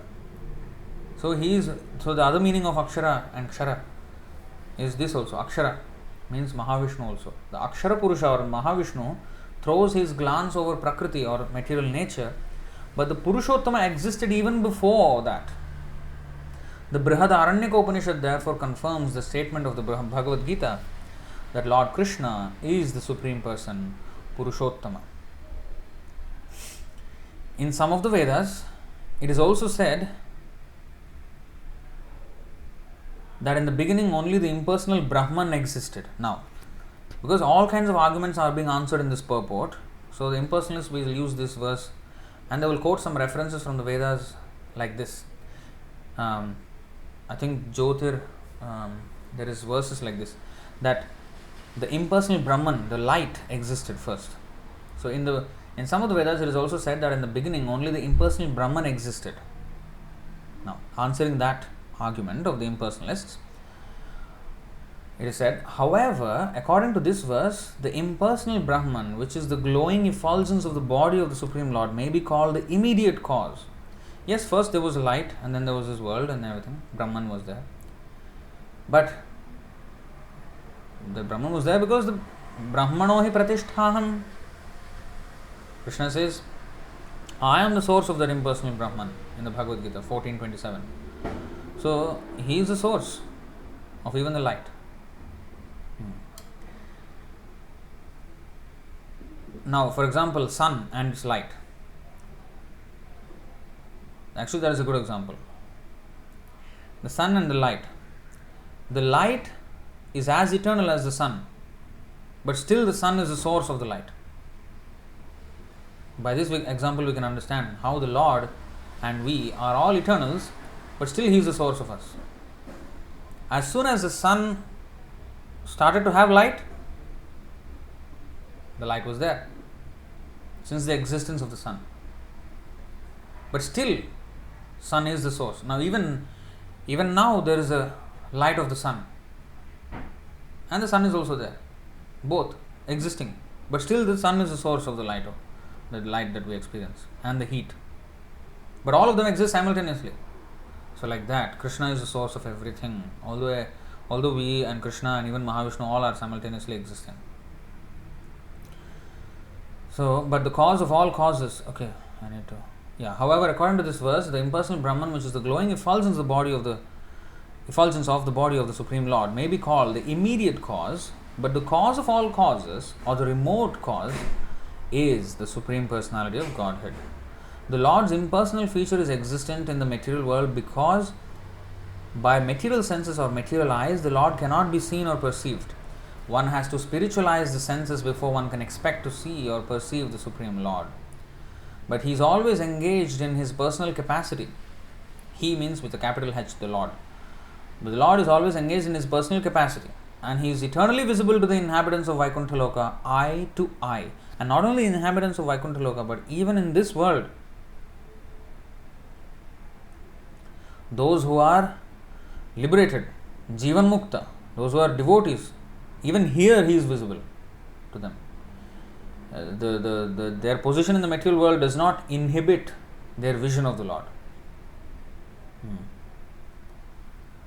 So such people, although they are living in this world, they are actually considered inhabitants of Vaikuntha Loka.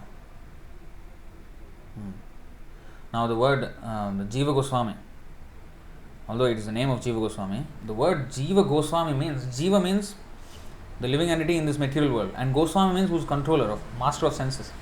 This is the Jivan Mukta position, that even though in this material world he is Goswami, he is completely controller of the senses, and this is called Jivan Mukta. He is liberated even in the Jiva position. So that is Jiva Goswami. So, therefore, he is materially impersonal, the Lord, just as the executive head of the state may be impersonal in the government offices, although he is not impersonal in the government house. Like America, there is the White House. The president is to be found there. But in all the other government offices, you may not find him. But his law is going on everywhere. Like that. Similarly, the Lord is not impersonal in his abode, which is always nirasta kuhakam satyam param dhimahi. This is first verse of Bhagavatam. Which is always nirasta. Asta means set. Sunset. Suryasta. Surya asta. Surya udaya means rise. Surya asta means set. Nirasta, never sets. Kuhakam. That means is never invisible. When the sun sets, it is invisible to us now. So, but nirasta never sets. So the vision of the Lord never goes away in the spiritual world. Satyam param dhimahi. Lord is not impersonal in his abode, which is always nirasta kuhakam, as stated in the very beginning of the Bhagavatam. Let's see how the word is actually translated there. Because nana arthakoy, every word, every verse has many meanings.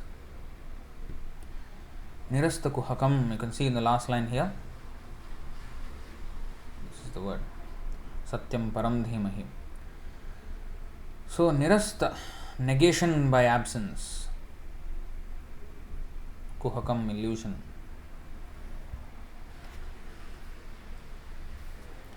So it's translated a bit differently here. Who is eternally existent in the transcendental abode, nirasta kuhakam, which is forever free from the illusory representations. So the thing that actually is very nice, forever free from the illusory representations of the material world. This is nirasta kuhakam. Means he is always there. Dhamna svena. Dhamna means along with all his transcendental paraphernalia, dham, the abode of the Lord. Svena, self-sufficiently, sada, always. He is always existing in his abode. Nirasta kuhakam, by the absence of illusion. Now this asta of the Lord, for us the Lord is not we cannot see the Lord. Why? What has caused him to set like the sunset? Like the horizon, the earth is the one which blocks our vision of the sun, right? So what is the thing that causes our lack of vision of the Lord? It is the material illusion. Maya, javanikachannam. Javanika means the curtain of Maya, is what separates our vision of the Lord. When the curtain is closed, we cannot see the Lord. So, Maya javanikachannam ajñādhokṣajam avyayam. So, Kunti Devi is saying like that. So, that is why he becomes asta for us. So, nirasta kuhakam means forever devoid of illusory energy. In the abode of the Lord, there is no illusory energy. But you see how this word is used, nirasta. That means premanjana churita bhakti vilochanena santa sadaiva hridayeshu vilokayanti. There is no asta for him. Because always sadaiva hridayeshu vilokayanti. He is seen. There is no setting of the Lord for him. The Lord cannot set in his heart. He is always risen. He is always manifest. That's why Hanuman could confidently tear open his chest and show. Not only he could see, he could show others also the Lord. That's the devotee. Devotee not only sees the Lord, he makes many others see the Lord. He can make millions and millions of people see the Lord. Srila Prabhupada did that. He gave us the process how to see the Lord.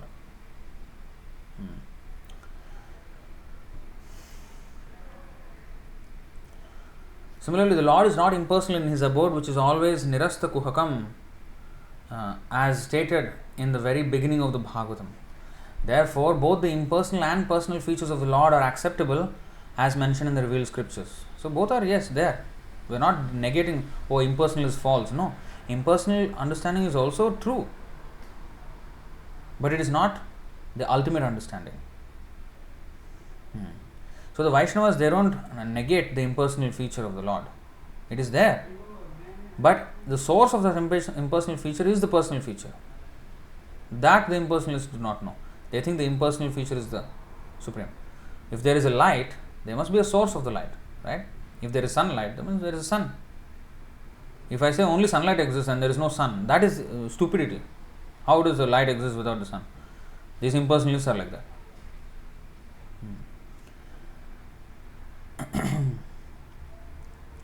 This personality of Godhead is very emphatically explained in the Bhagavad Gita in connection with the verse Brahmano hi pratisthaham, 1427 Bhagavad Gita.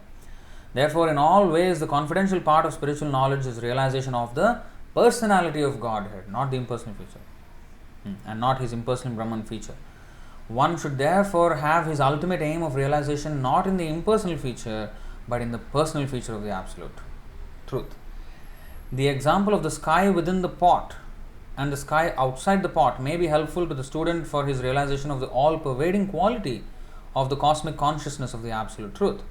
But that does not mean that the individual part and parcel of the Lord becomes the supreme by a false claim. The sky within the pot, the ether, the space within the pot, and the space outside the pot is separated by the pot, the boundary of the pot. Now, if the pot is broken, the sky inside and the sky outside, there is no difference. It becomes one. It's sky. We don't say Ghatakash, Patakash. Actually, this is in Vaishnava philosophy also. This is there, but it is not falsely understood. There is, I think, 12.5.5. I think Bhagavatam. This Ghatakash, Patakash is there, but this is wrongly explained by the impersonalist. You see, 12.5.5 Srimad Bhagavatam. Ghate bhinne ghatakasha akashah syad yatha pura evam dehe mrite jivo brahma sampadyate punah. When a pot is broken, the portion of sky within the pot remains as the element sky just as before. In the same way, when the gross and subtle bodies die, the living entity within resumes his spiritual identity. So, here it is explained in a different way, but if you see the word to word, the sky within the pot and the sky, it is like a merging. That is only mentioned here. But merging means the thing that is separating our vision, the asta, the javanika, the curtain that is covering our vision of the Lord, which is the boundary of the pot, which is our false ego, and that is dispelled, then our vision of the Lord is complete unison. We can easily see the Lord, and there is no disagreement. So it is like that. But the impersonalist uses in this way. The example of the sky within the pot and the sky outside the pot may be helpful to the student for his realization of the all-pervading quality of the cosmic consciousness of the Absolute Truth. But that does not mean that the individual part and parcel of the Lord becomes the supreme by a false claim. So they use this to prove that, oh, the sky inside the pot has now merged with the sky outside the pot. Therefore, it is all one now. No. But that is... it means only that the conditioned soul is a victim of the illusory. It means only that the conditioned soul is a victim of the illusory energy in her last snare. To claim to be one of the cosmic consciousness, to claim to be one with the cosmic consciousness of the Lord is the last trap set by the illusory energy or Daivi Maya. When the living entity is trying to escape this Maya, this is the last trap. She again will bring him down by this final trap of making us think that we are one with the Lord. And again, patanti adhaha, she will trap us again. Even in the impersonal existence of the Lord, as it is in the material creation, one should aspire for personal realization of the Lord, and that is the meaning of paschadaham yadetacha yo vasishyeta sosmyaham. Brahmaji also accepted the same truth when he was instructing Narada. He said, Soyam te bhihitastata bhagavan vishvabhavanaha. Bhagavatam 2.750. There is no other cause of all causes than the Supreme Personality of Godhead Hari. Therefore, this verse Aham Eva never indicates anything other than the Supreme Lord, and one should therefore follow the path of the Brahma Sampradaya, or the path from Brahmaji to Narada to Vyasadeva, etc., and make it a point in life to realize the Supreme Personality of Godhead Hari, Supreme Personality of Godhead Hari, or Lord Krishna. This very confidential instruction to the pure devotees of the Lord, iti guhyatamam shastram, in the Bhagavad Gita also it is said, 15:20. So this very confidential instruction to the pure devotees of the Lord was also given to Arjuna and to Brahma in the beginning of the creation. It was given to Arjuna in Bhagavad Gita and to Brahma in the beginning of creation. The demigods like Brahma, Vishnu, Maheshwar, Indra, Chandra and Varuna are undoubtedly different forms of the Lord for execution of different functions. The different elemental ingredients of material creation as well as the multifarious energies also may be of the same personality of Godhead. But the root of all of them is the Supreme Personality of Godhead, Krishna, Sri Krishna. One should be attached to the root of everything rather than bewildered by the branches and leaves. That is the instruction given in this verse. So in this way we have to understand how he is the origin of both. So this verse explains, this whole purport explains very, very clearly and in great detail what we are discussing today, 7.6, which is etad yonini bhutani sarvani iti upadharaya aham kritsnasya jagatah prabhavah pralayastatha. So I would like to stop here and I will take questions now. I think there are a few questions here.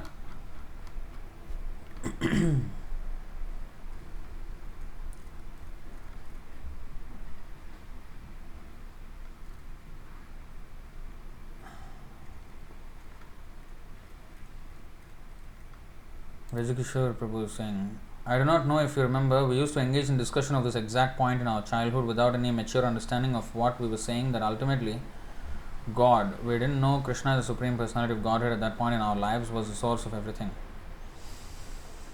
Really? I don't remember. I don't remember being so intelligent. Anyway.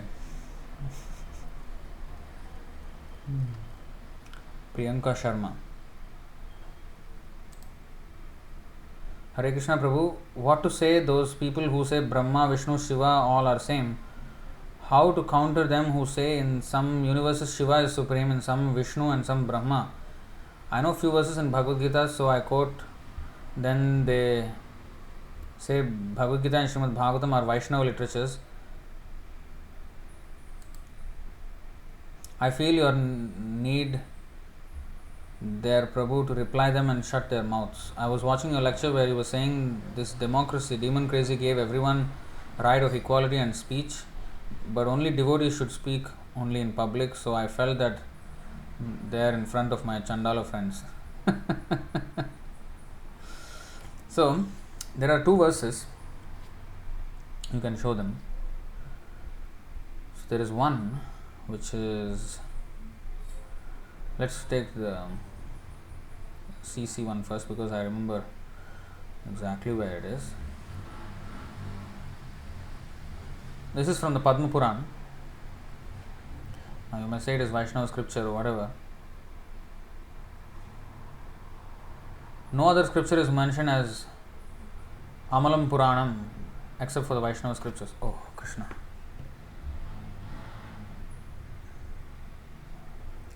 So in this verse 20.145, Madhya Lila.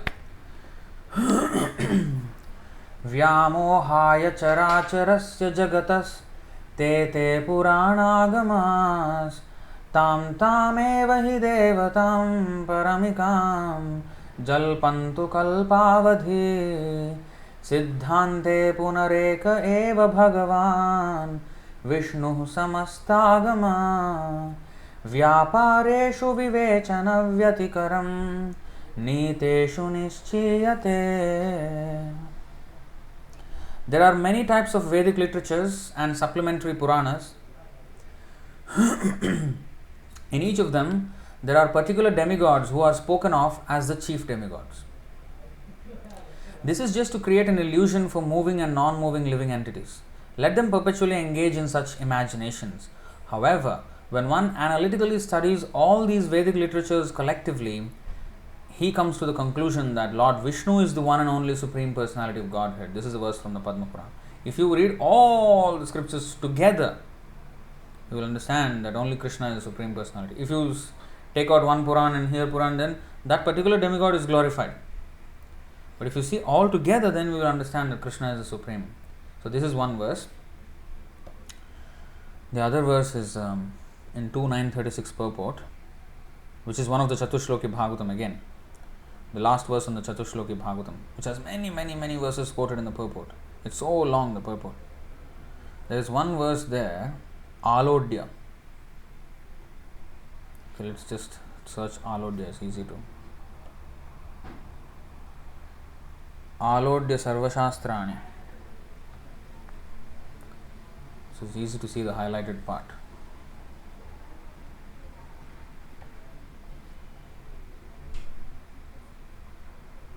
There it goes.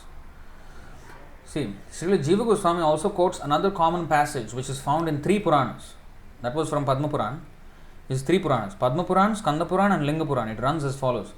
Alodya Sarva Shastrani Vicharya cha punah punah idam ekam sunishpannam dhyeyo narayana sada.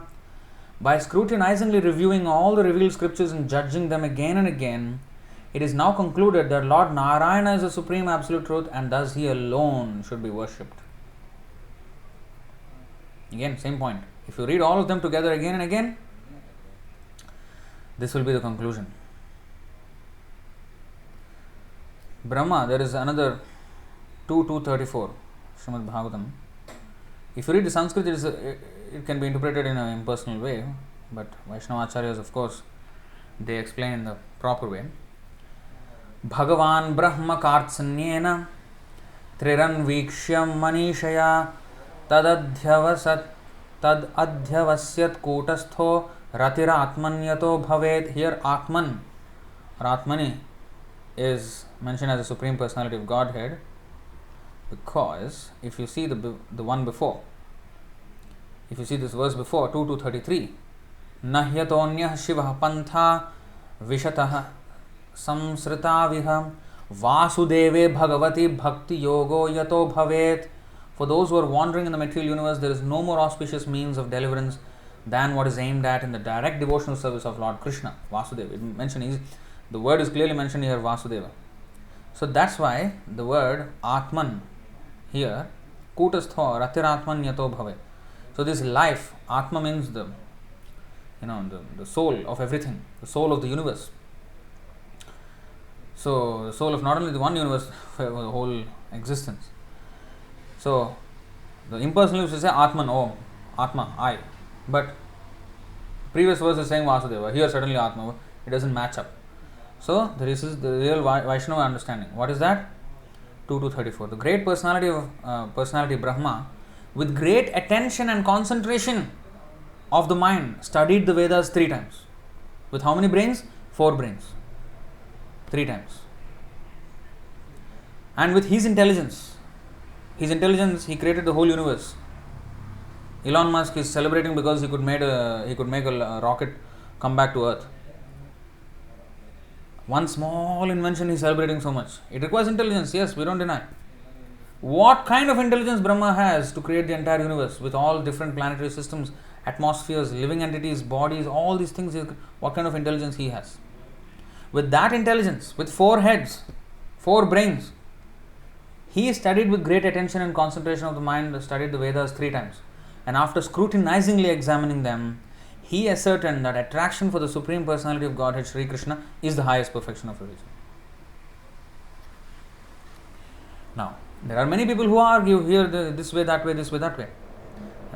Those who are conditioned by material existence, they will do that. those who are pious, you see, who will take to Krishna consciousness with determination? Yesham tu antagatam papam jananam punyakarmanam te dvandva moha nirmukta bhajante mam dridhavrataha. With determination. Determination comes from conviction. Conviction means in my thought it is clear. Determination means my action is now clear. So according to my thoughts, thinking, feeling, willing. So willing is the action part. Thinking is the so if I am not clear in the thinking, and if I don't have personal experience, realizations, feeling, then according to what I think and feel, what I understand and what I realize, my actions will be accordingly manifested. Thinking, feeling, willing. And if my conviction is absolutely set. That's why we have to read books, Prabhupada books. So our conviction is set, then our activity will be set. Determination will be set. Why we are not determined? Because we are confused sometimes. We get attracted to material things. That's why we don't follow it determinedly. Because we have other priorities, other things. Because that means we are not convinced of the importance and urgency of this matter. So who will have this determination? Those who antagatam papam jananam punyakarmanam. Not many people.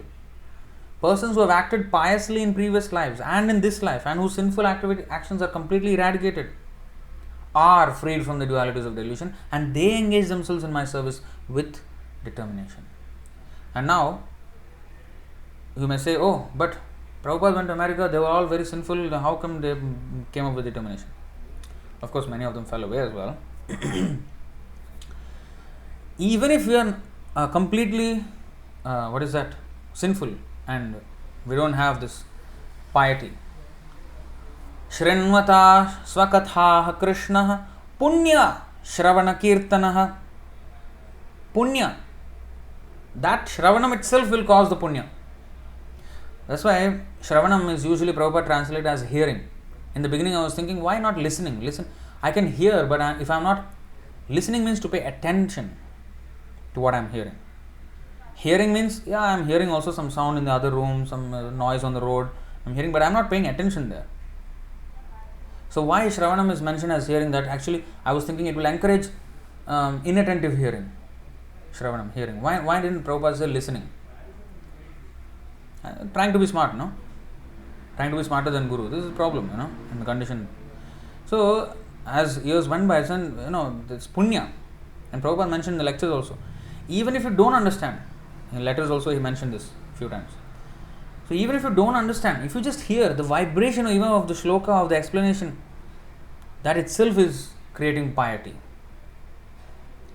So even if we are completely sinful, if we take to this, that's why Kirata honandra pulinda pulkasha abhira shumbha yavanakha sadayah yenyecha papa yadapashraya shrayah Shuddhanti tasmai prabhavishnave namaha.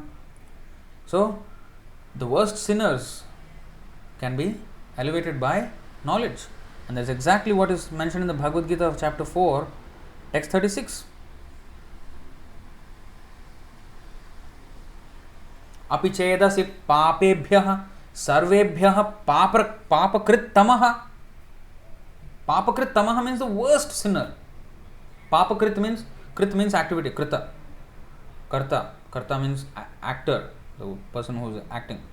And krita means the activity. Sukrita means good activity. Dushkrita means bad activity. Now, papakrit, those who are doing sinful sins, committing sins. Tamaha, not ordinary sins. Tamaha means the superlative, the worst sins. Papakrit tamaha. Sarvam jnana plavena iva vrijnam santarishyasi. Even if you are considered to be the most sinful of all sinners, when you are situated in the boat of transcendental knowledge, you will be able to cross over the ocean of miseries. This knowledge is so powerful that it creates the piety. Therefore, Prabhupada, when some people complain, oh, these people are so noisy, they are making so much noise. Prabhupada said that is good. They complain, oh, that is very good. That means they heard it. That hearing will create the piety in them, and eventually one day, whether in this life, another life, whatever, their path has started. How quickly they will surrender, that's another thing. But their path has started. So this is Punya Shravana Kirtana. So that's why Prabhupada used the word hearing, not listening. Of course, just like chanting, Helanam, or Sanketyam, inattentively, we may, or indicating something else, neglectfully, we may chant Sanketyam pare hasam va, stobham helanameva va. Helanam means neglectfully chanting. That also creates piety. But of course, as dedicated chanters, we have to put in effort to attentively chant. And of course, in the Nama Parad stage, we cannot attentively 100% chant. We will be inattentive so much. So we have to focus and then try, and then Krishna will give us the strength how to do it. So, inattention, but it's still punya, but it will not get us to the ultimate pure love of Godhead. So for that it has to be attentive. But even hearing, so that's why Prabhupada used the word hearing. Because even if it is not listening, if it is just only hearing, still it is punya shravana. And by that hearing, we will become just like children, you see. They hear the kirtan and they also chant. They also, imitate the parents, take charanamrita. I'm seeing all the children, they take charanamrita. They bow down automatically. And when the kirtan is going on, they also clap, they also jump. So that is punya. I mean, this kind of activity is the highest activity. But they're doing this because they're just following. What intelligence they have? Children, they don't have. But still, you see, they can be. So this is the power of Shravanam. So, where were we? So those who do not, those who are not pious, this is the last verse I wanted to show, then this is what happens. They have all kinds of opinions and they will always argue till the end of life and till the end of creation. So here, this verse is for them. Yachaktayo vadatam vadinam vai vivada samvada bhuvo bhavanti kurvanti chaisham muhuratma moham tasmai namo nanta gunaya bhumne. Let me offer my respectful obeisances unto the all-pervading Supreme Personality of Godhead, who possesses unlimited transcendental qualities. Acting from within the cores of the hearts of all philosophers who propagate various views, he causes them to forget their own souls while sometimes agreeing and sometimes disagreeing among themselves. Or sometimes agreeing to disagree. So nowadays is a very common thing. Let us agree to disagree. But in all cases, they are just forgetting their own souls. So they are arguing this way, arguing that way, we will agree, but we will disagree on that one, we will agree on.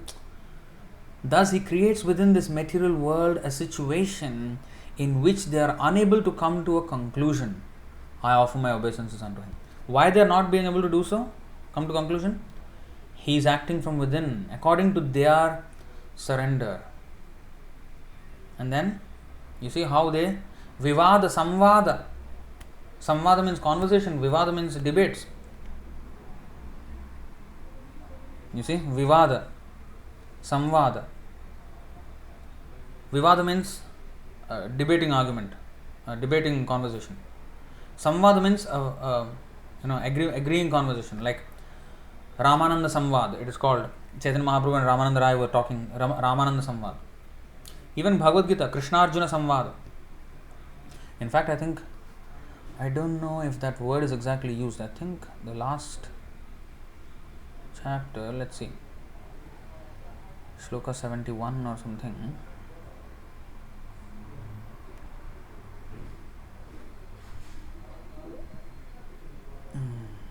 Samvadam, you see, 1874, Bhagavad Gita.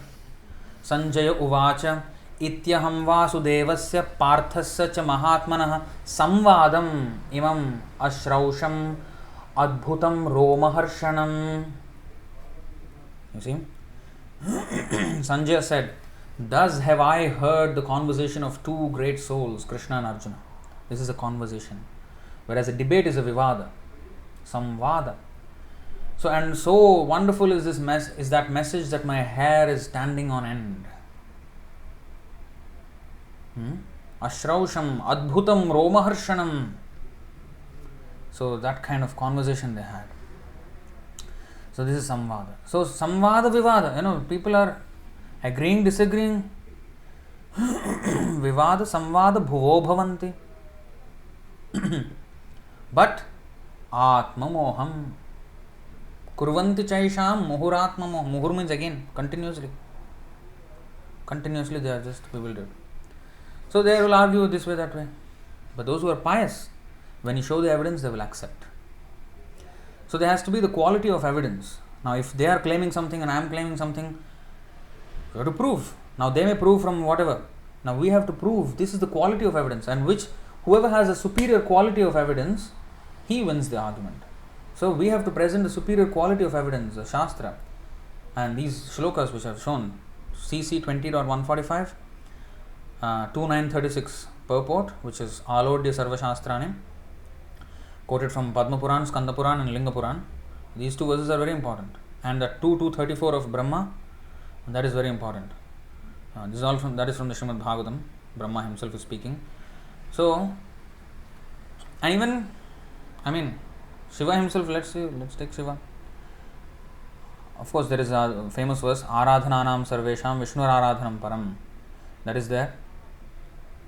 And if you see the Rudra Gita of Lord Shiva, I think 424, Canto 4, chapter 24, he is only glorifying Lord Hari. You see, Yah Param Ramha Sahasakshat Triguna Jiva Samgitat Bhagavantam Vasudevam Prapannah Sapriyo Hime. Lord Shiva continued, any person who is surrendered to the Supreme Personality of Godhead, Krishna, the controller of everything, material nature as well as the living entity, is actually very dear to me. So, who is dear to Lord Shiva? Those who surrender to Krishna. If you see the whole Rudra Gita, he is glorifying Lord Krishna like anything, as a Supreme. He doesn't make the mistake. Shiva Viranchunutam. Shiva Viranchunutam means he is offered obeisances by even Shiva and Virinchi. Virinchi means Brahma. 11.5.33. Srimad Bhagavatam. Sorry, 11.5.33. It's a beautiful verse actually. 33 and 34. So that is the answer to that. Divya, next question. Hare Krishna Prabhuji, some devotees are not interested in philosophy, they don't even understand clearly, but they are so emotional or sentimental. Is it a must for them also to read all scriptures? Chanting Hare Krishna mantra is sufficient for them.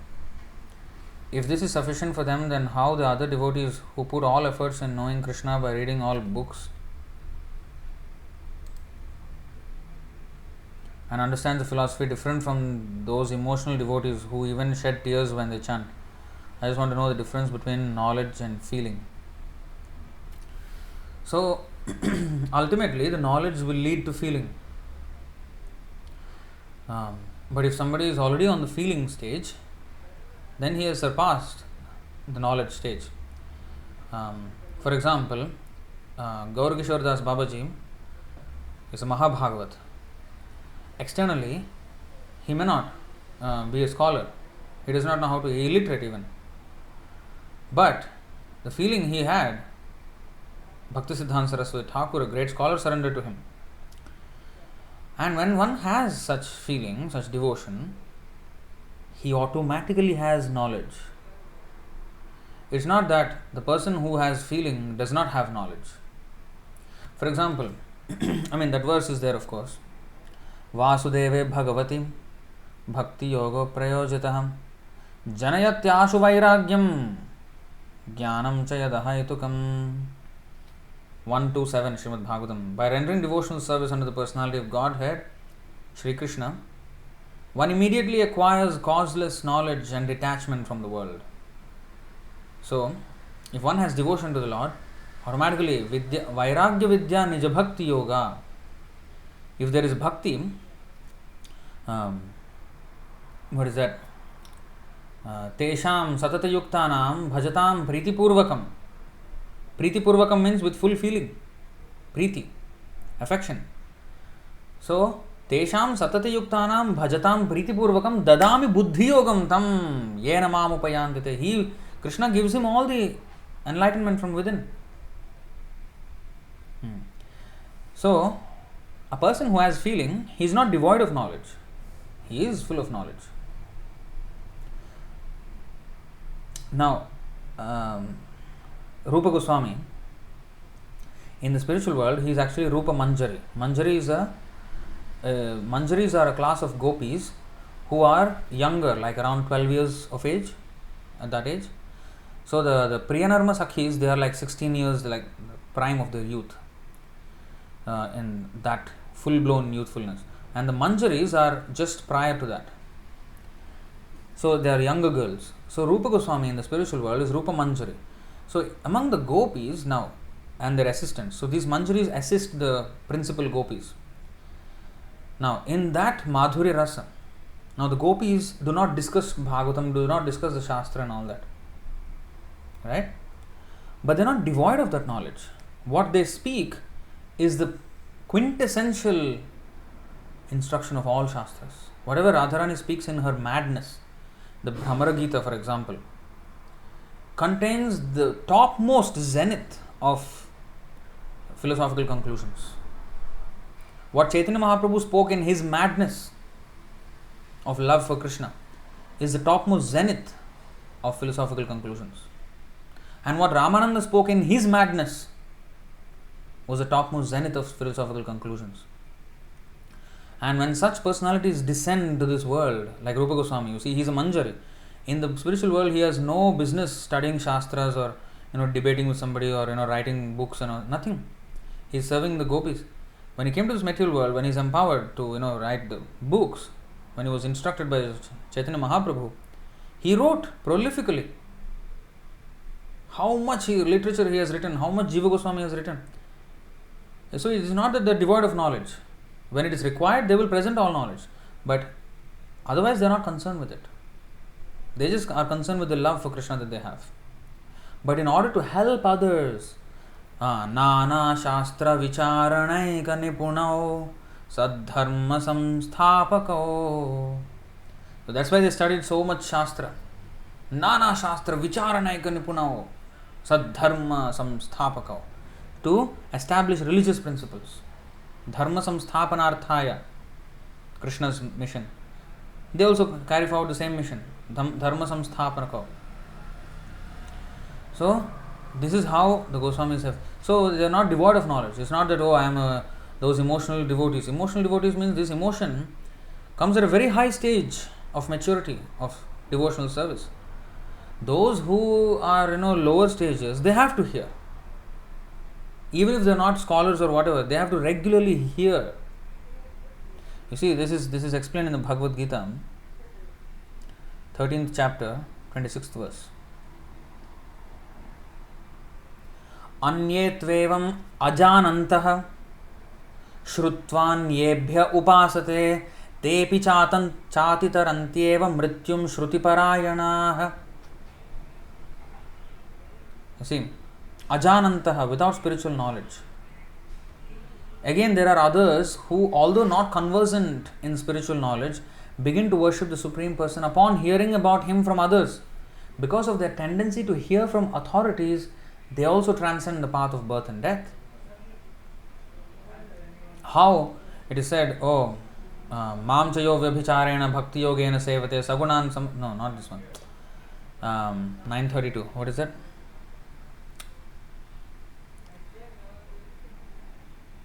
Just like that, forgot. Mam hi parth Mam chayo vyabhicharena Mam hi parth vyapashritya Yepi syu papayoneyah striyo vaishyas tatha shudras tepi yanti param gatim. Now striya, vaishya and shudra, they can also attain the Supreme Personality of Godhead. But how they can attain? 1.4.25 we have seen earlier in this class, in this talk. 1.4.25 Stri Shudra Dvijabandhunam Traina Shruti Gochara They cannot understand the Vedas. They are not so intelligent. Karma shreyasi mudhanam shreya evam bhavediha iti bharatam akyanam kripaya amunina kritam. Out of compassion, the great sage thought it wise that this would enable men to achieve the ultimate goal of life.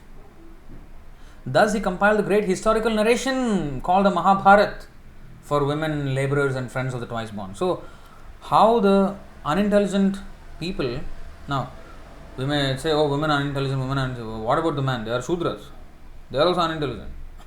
That's why in Kali Yuga, because the men are all Shudras, the women don't immediately surrender to the men. All Shudras. Brahmana is very hard to find. If there is a qualified Brahmana, yes, women also will be willing to surrender. And Shudras. So there is so much instability in the whole system. So women, Shudras, then the whole society is like this, then where is the stability? So there must be qualified, strong Brahmanas. Then yes, society will go forward properly. So anyway, how these people who are downtrodden, practically the whole population of Kali Yuga, we all are downtrodden. Kalo Shudra Sambhava. Narration, Mahabharat, and especially Bhagavad Gita. So we have to hear. We cannot say, oh, they are not inclined to hear, they are just sentimentally attached. No, that will not take them very far.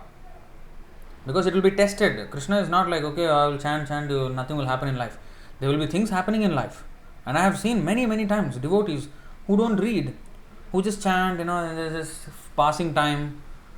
They don't read. And when something happens, they shake so badly from their devotional service because the convictions are so shallow rooted.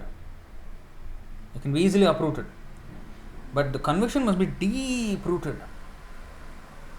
Then, yes, one can weather the storm easily. Like the strong trees. Tolerance of the trees. Why? Because the roots go so deep into the ground that how much ever you may, this thing, it won't affect. It will withstand. So, our convictions must be very, very deep rooted. So, for that we have to hear. So, that emotional stage, which is the real emotional stage, like Chaitanya Mahaprabhu was, that bhava stage is very, very high. It's just before prema. And prema also is full of bhava. Preeti. Preetirna yavan mai vasudeve namuchyate deha yogena tavat. As long as we don't have the preeti for Vasudeva, our liberation from material world is far, far, far away. We may make a show of it, but whom are we cheating? We're cheating ourselves. So ultimately we will be the ones stuck in this material world. We will not be able to go if we don't have real preeti. So the preeti will be manifested by a disgust of towards material life. If one is attached to Krishna so much, he will be disgusted. He will not be interested in anything to maintain the body more than what is enough for serving the Lord. He will not be interested. He will be disgusted with that. That's the sign of a person who is emotionally attached to Krishna. If he is interested in the body, he has zero emotions for Krishna. Shunyaitam jagat sarvam govinda virahena. That is emotion. The world feels empty without you, Krishna. That is emotion.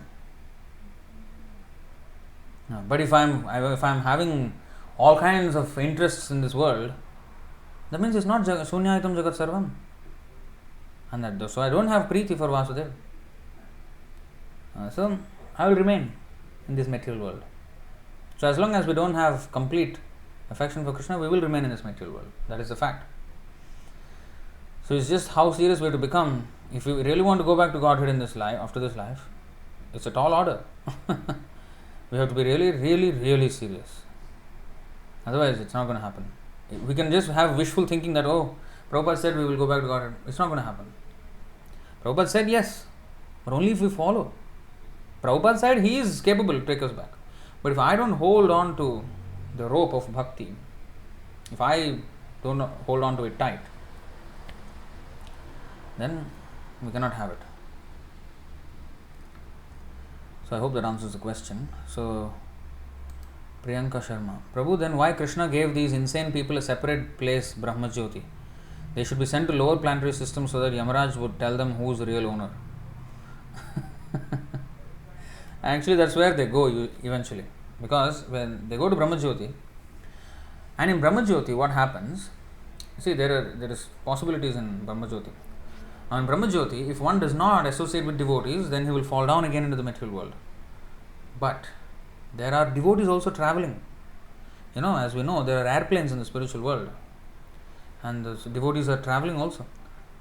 And when they go into the sky and then they're singing the glories of the Lord, and maybe some of the particles of souls who are in the sky, if they hear, they will be attracted. If they're fortunate enough to be attracted, they will go to the Vaikuntha planets. But if they don't, fall down again. And Ishopanishad says they actually go down way lower. Let's see that verse. Ishopanishad mantra 12. Andham tamah pravishanti ye sambhutim upasate tato bhuya ivate tamo yau sambhutyam rataha.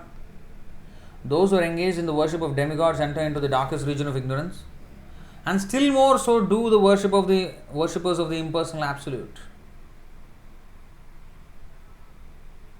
Still more dark than the worship of demigods are the worshippers of the impersonal absolute. They go to the darkest region of ignorance, darkest of the dark. So they go to the light and they fall down to the darkness. And for your information, we will not be going through the whole thing, but you can go and read this purport. This is very, very instructive, the verse and purport. Canto 3, chapter 20, text 18. This is your homework. 3:20:18. Sasarjachhaya ya vidyam pancha parvanamagratah tamisram andha tamisram tamo moho mahatamaha. So the levels of darkness in the material world are explained in this verse and purport. And there is a explanation from, actually the whole purport is based on the explanation of the verse from the Vishnu Puran, which is mentioned right at the end of the purport. But actually the whole purport is based on this verse from the Vishnu Puran. And this is very, very instructive for us. We should know this in detail. We should read this actually many times to really sink in. Okay, which is what is that? Tamisra, Andha Tamisra, Tamaha, Moha, and Mahamoha. So all these things are different levels of darkness. Like when you go into the ocean, right near the surface, there is still a lot of light. And as you go down deeper and deeper and deeper and deeper, down at the abyss, it's completely dark. Completely dark. Pitch dark. So how much we are deep in this ocean of material existence, that much darkness. And what are these different levels of darkness? And in the ocean, there are fish there are some fish which are, most of the fish are right at near the surface of the water and a bit below. And as we go deeper and deeper, they are lesser and lesser. So, but there are fish even in the darkest regions, and down at the abyss, at the lowest point in the ocean, still there are fish. So, and the pressure they have to withstand of the ocean is unimaginable. So similarly, the more deeper we are in this material existence, the pressure, the burden of material existence is unbearable. As you know, if you go under the water, the atmospheric pressure is so massive. If humans, we go down under so low, we will implode. We cannot even exist there. So you go and read this. That is an important thing. Okay.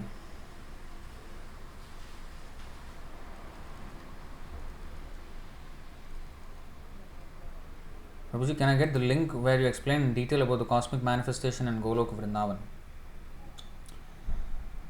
Well, we have covered that topic in a few lectures, but I don't know exactly where. I am not sure whether this lecture is already given or not. If it's available, I will require the link. Otherwise, I would request Prabhuji to give us one lecture on this anytime later. Maybe we have covered here and there, But anyway, if you read Bhagavatam and Brahma Samhita, it should give a good. And there is also information in the Brihad Bhagavatamrita. But first, these two will give already a very good understanding of what is that? Cosmic manifestation. Cosmic manifestation, you can read the 5th canto of Srimad Bhagavatam. And Golok Vrindavan, you can read about in the Brahma Samhita. And Brihad Bhagavatamrita I have not touched until now. Of course, not written by Srila Prabhupada, but there is the translations available. If I get all, I get to see that, maybe we'll refer to see what descriptions are there in Brihad Bhagavatamrita. Brihad Bhagavatamrita is written by Sanatana Goswami. So there is information there also. But anyway, just reading this, the ones we have also should be more than enough. Himanshu Prabhu. Prabhu, in different Vaikuntha lokas, since Golok Vrindavan is supreme, so that means it is our final destination, or other Vaikuntha lokas are same. So it doesn't matter where we stay in Vaikuntha. Like among all the rasas, most superior is Madhurya rasa. That's why Goloka. We will go to the abode of Lord Narayana if in Shantaras, and Lord Ramachandra will abode if in Dasaras. So all Vaikunthas and Golok Vrindavan are the same according to all are liberated positions. But of course, one can. Actually, Brihad Bhagavatamrita is about that.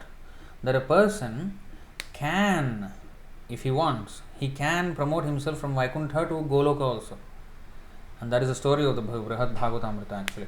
How this Gopakumar, this boy, he will rise above all the material worlds and even the Brahmaloka, and then he will go to Vaikuntha. And then there also he will rise and finally become a cowherd boy in Golok Vrindavan. It's a whole journey of that Gopakumar. So I don't know the full story of that. I have not read it. But that is the gist of that Brihad Bhagavatamrita. So one can elevate. Even after going to Vaikuntha, he can still go to Golok Vrindavan if he wants. Like for example, Hanuman, he does not want to become a gopi or a friend. He wants to remain. That's his mood. So he is fixed there.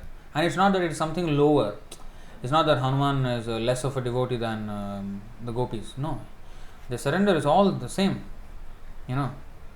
But it is different flavors. That's it. But from an impartial view, it appears, okay, Golok, this Madhurya is superior. But it's not that the devotees situated in different rasas are inferior or superior to one another. They are all the same.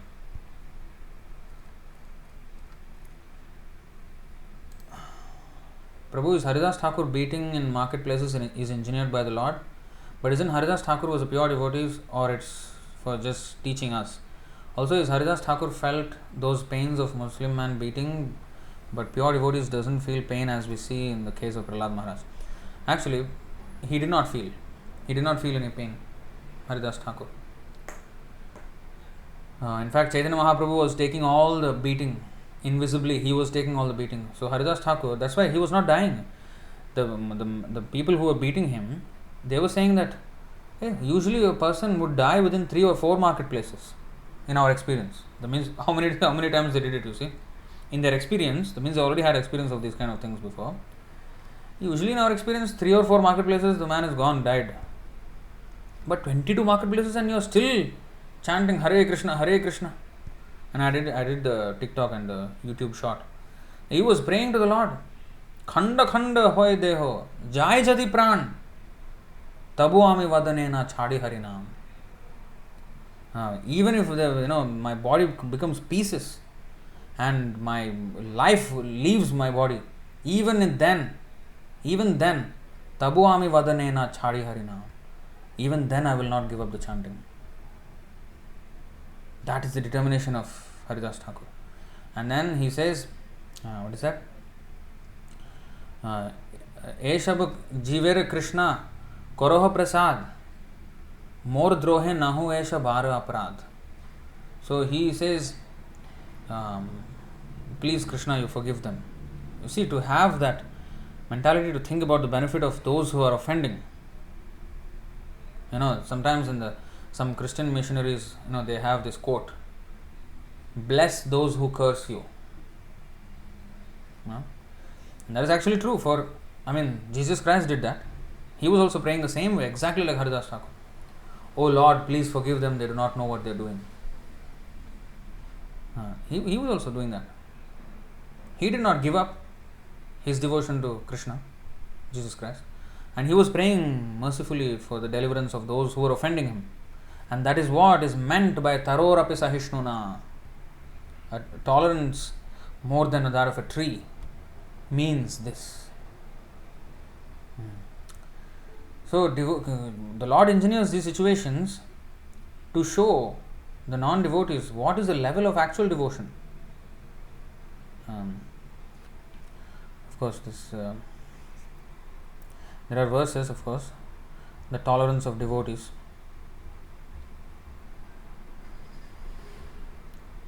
One 1848 Srimad Bhagavatam Tiraskrita vipralabdhaha shaptaha kshipta hata apim nasya tat pratikurvanti tad bhaktaha prabhavopihi. The devotees of the Lord are so forbearing that even though they are defamed, cheated, cursed, disturbed, neglected, or even killed, they are never inclined to avenge themselves. Now, one part is not mentioned in this translation. Prabhavaha api. Prabhavopihi. That means although they are powerful, certainly they are powerful enough to counter all these things, they don't do so. It's not that they just, are incapable of retaliating. They are so capable of retaliating, just like that Shringi. Actually, this is in regard to that only. Shringi, he cursed Parikshit Maharaj with his Brahmanical power. But Parikshit Maharaj, being a Vaishnava, who was already saved from another so-called Brahmana, Ashwathama, his Brahmastra, he was already saved by the Lord, even in the womb of his mother. So how much the Lord is taking care of him? You see, how much connection he has. He is also a fallen Brahmana, and the Shringi also another fallen Brahmana. 2 times. Before his birth and the cause of his death was this, this disqualified Brahmanas, unqualified Brahmanas. But, so just as he was able to counter that due to the protection of Vishnu, he could have easily countered this with the protection of Vishnu also, and he could have easily cursed the boy as well. He was more powerful than any Brahmana. He is Vaishnava. But he did not do it. He accepted it. So this is the thing. They not only tolerate, but although they are able to retaliate. If I cannot retaliate, if I have no power to retaliate, I am forced to tolerate. But if I have the power to retaliate and I still do not, that is the restraint of a devotee that is unmatched in this world. That is very great. Even though having the power to do so. Prabhavopihi. Now, Rishabdev exemplified this. I have shown this in the verses before. Haridas Thakur was certainly capable of vanquishing. In fact, that's what happened to them. Those who beat him up, you know what happened to them?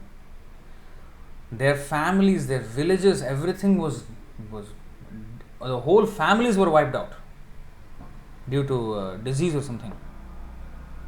Completely wiped out with no traces of their family left. That's what happened to those people who beat him up. The devotee will excuse, the Lord will never excuse. Never. 5:30. Actually, I wrote an article in our magazine. Maybe that link can be shared here.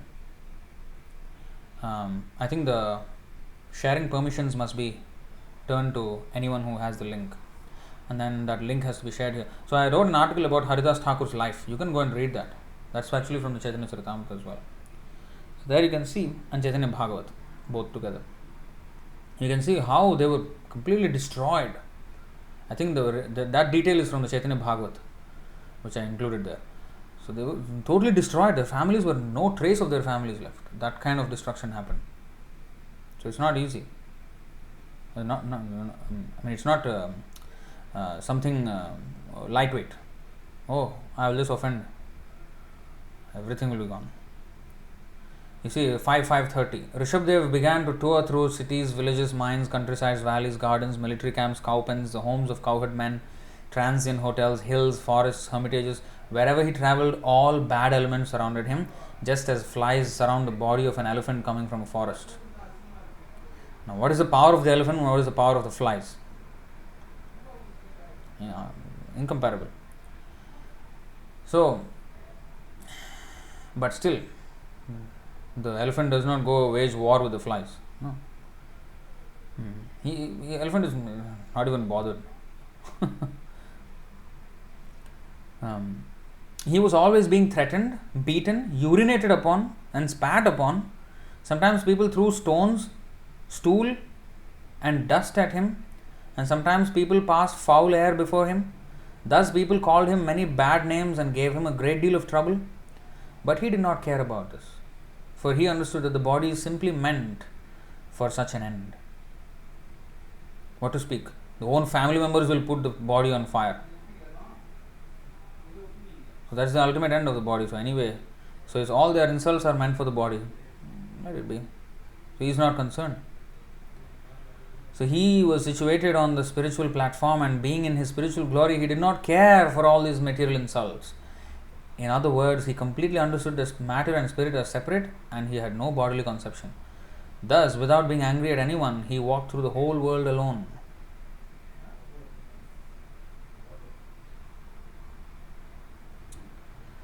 Of course, there are many other verses, but you get the point. So the Lord sometimes, now these are all, Titikshavaha, Karunika, all these verses are there. But practical demonstrations of these verses, if they are given, then it will give us the inspiration of what it means, what is the extent of that Titikshavaha one should have. So the devotees demonstrate those under the plan of the Lord. The Lord engineers a plan, and the devotees go through such things, glorifying the Lord always glorifying, and they easily pass through such tribulations, although externally they appear to be very, very trying circumstances, but they serve as lessons for the rest of the devotees to see, this is the standard. So the Lord does many, many things when he does these kind of things. Okay. Pramod Pandey, Parashuram Prabhu.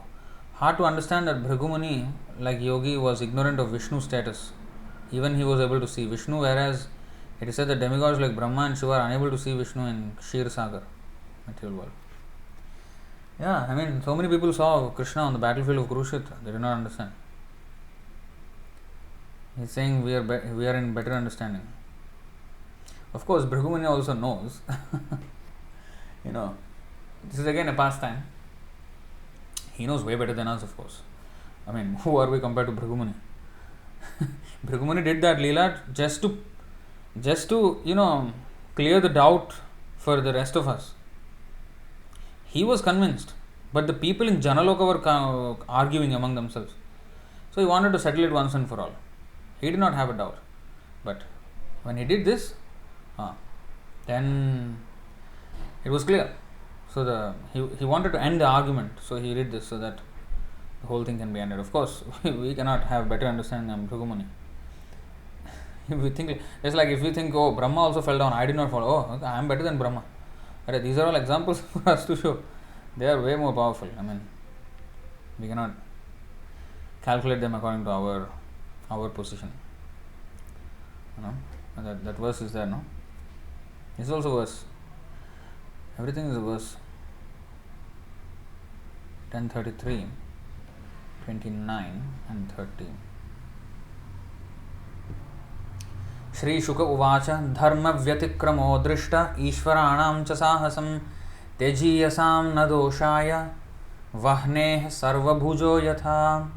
Shukadeva Goswami said, the status of powerful controllers is not harmed by any apparently audacious transgression of morality we may see in them, for they are just like fire which devours everything fed into it and remains unpolluted.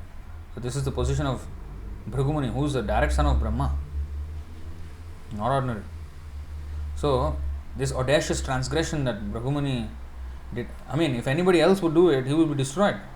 Even he was himself in that situation almost. But he is Bhrigumuni, so therefore, and it is a lesson for us basically. It's all a Leela. But so they are not, you see, as as a fire devours everything fed into it and remains unpolluted. Naitat samajare manasapihyanishvarah vinashyatyacharan maudhyad yatha rudrobdhijam visham. One who is not a great controller should never imitate the behavior of ruling personalities, even mentally. If out of foolishness an ordinary person does imitate such behavior, he will simply destroy himself. Just as a person who is not Rudra would destroy himself if he tried to drink an ocean of poison, or to drink an ocean, even a drop of poison, he will die. So,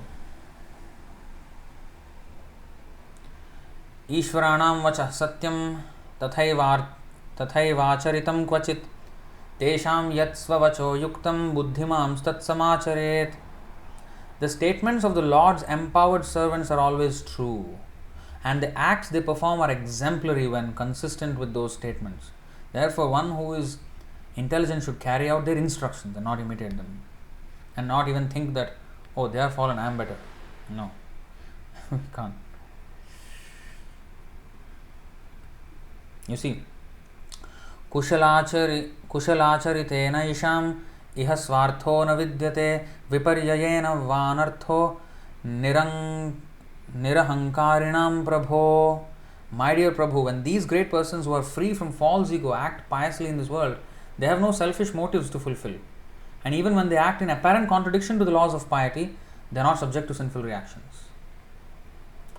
So he did not do it, he did not test it, he did not have any selfish motive in that. He actually wanted to make it clear for the others. It's actually, he was preaching. Just like a preacher, the ninth offense is that, not to preach to the faithless. And in the 3rd chapter, 26th and 29th verses also it is said that don't disturb the faithless and just let them be where they are and encourage them in the thing in devotion. Yes, that is true. But the devotee sometimes goes above and beyond and tries to preach. He takes the risk of offending the Lord just to preach. So similarly, Bhrigu Muni took the risk of offending the Lord by even kicking him and offending the great devotees Brahma and Shiva by insulting them just to preach. And because of that, he was saved. Because he is a real Brahmana.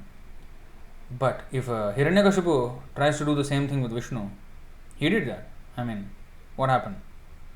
He also tried to hit. He did not kick.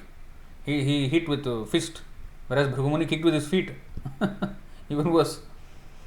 But with Bhrigu Muni, the Lord's behavior was in a different way than with Hiranyakashipu.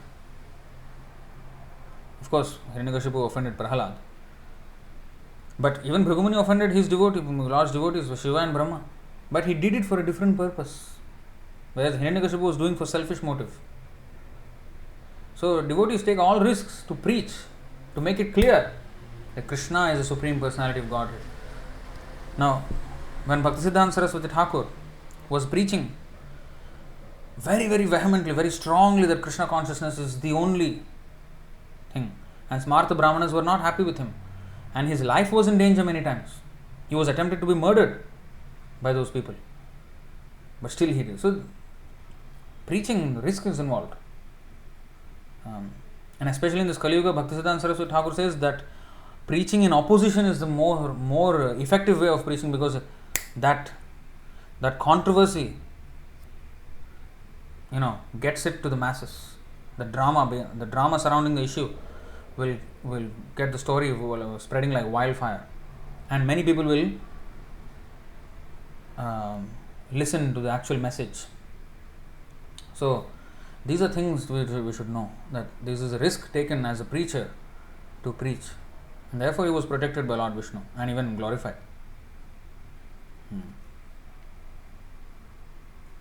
So this is the real import of that Leela. Divya, Prabhuji, regarding Andhra in the verse that you sang, does it mean current Andhra region in Andhra Pradesh? As you said, we shouldn't be attached to our place, Vasudeva Kutumbakam. Still, just out of curiosity, I am asking this. Yes, it is the Andhra Pradesh. So, especially in Andhra Pradesh, there is a tribe. They are called Kondajati. The hilly, they live in the hilly regions.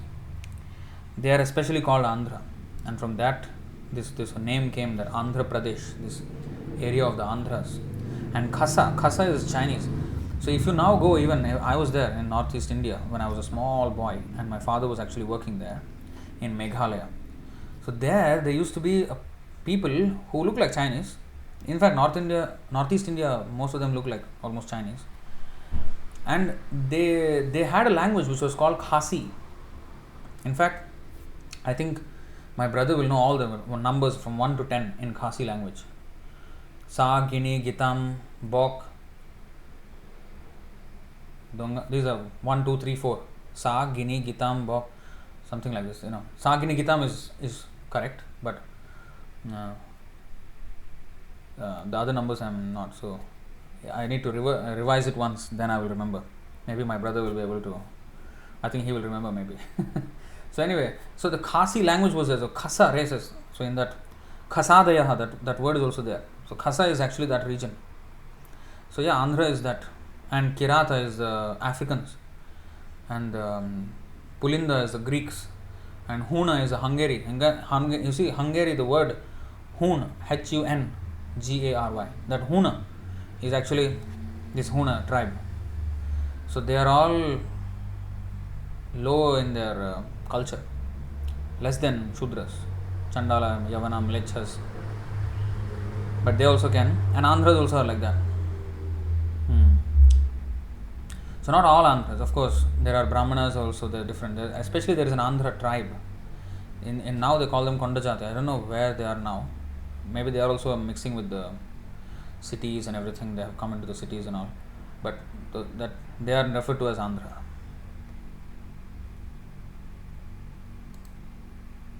At the end of every chapter of Bhagavad Gita, we usually chant Krishna Arjuna Samvade. Yes.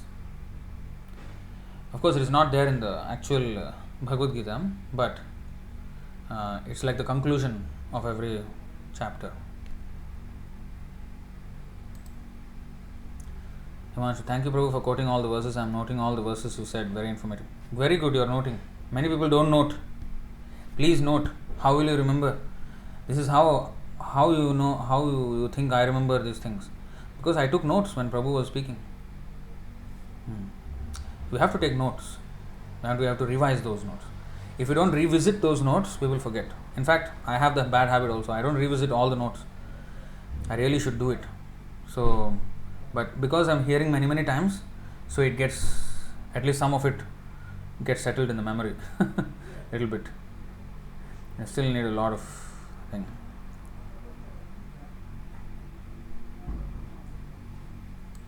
6.8 Jnana Vijnana. What Jnana Vijnana? What? You just say one line like that. Hearing through ears, knowledge in head, thereafter contemplating, realization comes in the heart. Vijnana. Practical application of knowledge.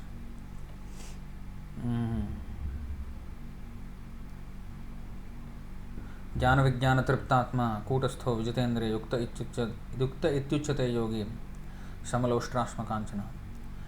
Yeah. Correct. Hearing through ears, knowledge in the head, realization in the heart. That's practical application of knowledge. Vrinda Gupta Mataji. Please accept my humble obeisance. All glories to Prabhupada. Hare Krishna.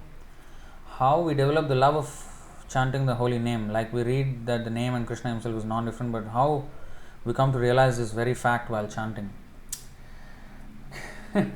I'm not in the stage to even talk about it, but in fact, on Saturdays, if we because we are doing the Chaitanya Charitamrita classes, and right now we are at this verse of Adilila 8.24, we just finished, and I want to actually go through Harinam Chintamani at this point.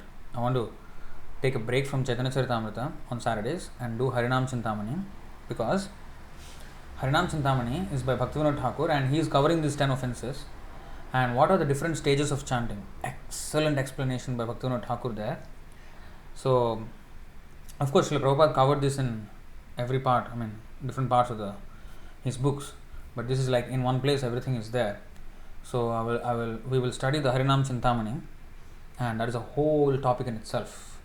Why and how to get that love. So, this is only possible in a gist it is only possible in the Shuddhanam stage. In Namaparad stage and Namabhasa stage also, it is not to be found, this love for chanting. In Namabhas, there is a little awakening of that love. But the real thing happens in Shuddhanam. Only then one will realize that the name and Krishna are non-different. So the only way is to try to avoid offenses, become very well situated in the service attitude, not offend devotees, not offend the Shastra. So this will take time. This will not happen immediately. So it is not that overnight I will be having love for the holy name, like unwavering attraction. No, it will take time. So we have to stick to the process, and we have to know at least what are the stages of chanting, that are there, and what are the stages of advancement of a devotee. So we will go through that in the Harinam Chintamani class. So I think it will take a few sessions. I think 3 Saturdays maybe, I don't know, or 3 or 4, I don't know. So we will go through the Harinam Chintamani, and then we will continue back with the Chaitanya Charitamrita. Because at this point in that verse, it is actually talking about offenses. So I think it is very relevant. So there we will discuss more about this. Yeah. So this is the Instagram reel that I did on the tolerance and mercy of Haridas Thakur. This is just the most recent one. Hopefully I'll do many more. Every week planning to do one at least. Hopefully. I have to, it's just, otherwise it's too much of a gap. Okay, so here is the article, The Glories of Haridas Thakur. This is the life story of Haridas Thakur. This link here is in the comments. We will include all these links in the YouTube description as well. Parshuram Prabhu, thank you Prabhu for explaining so nicely. Here Vrajkishore is there. Sa gini gitam bri bonga dok cheese now sku chiking is what I remember. 1, 2, 3, 4, 5, 6, 7, 8, 9, 10. I think 8 is something slightly or something different. But sa gini gitam bri, yes, bonga dok cheese no ski snow sku chiking. Yes, it's very very. I think only 8 I'm a little bit maybe not clear. But others all I can remember. Yes, this is the one. So this is actually Khasi language. They have their own language, but they don't have a script. But it's Khasi. So Khasa race is there, and then Chinese is like kind of a variation. I don't know.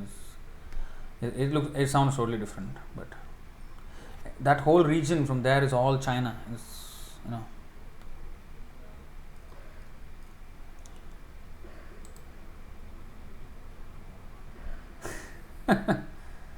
Eagerly waiting for Harinam Chintamani this Saturday, Haribo. So today's class is Bhagavad Gita Chi Doc 7.6. Yes, Chi.doc. No, it's not Garo. It's not Garo. It's Khasi.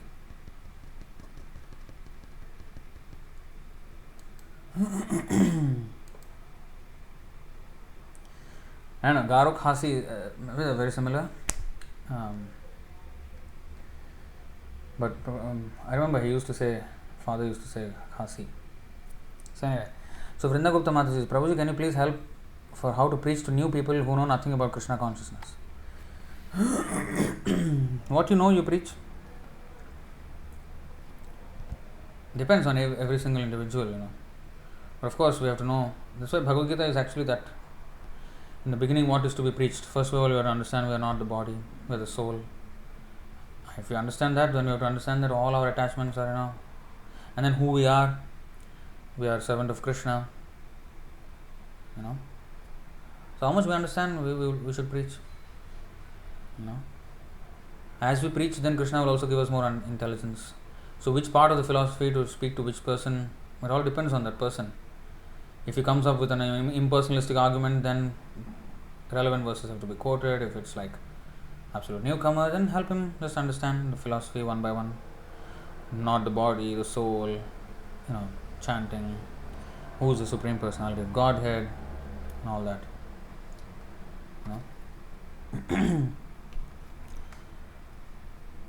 So as we preach, like how we were trying to preach, we were just put out on the streets and we were just distributing books, and then we used to have all kinds of conversations with so many people. So many people sometimes argue, sometimes agree, sometimes have questions, inquisitive.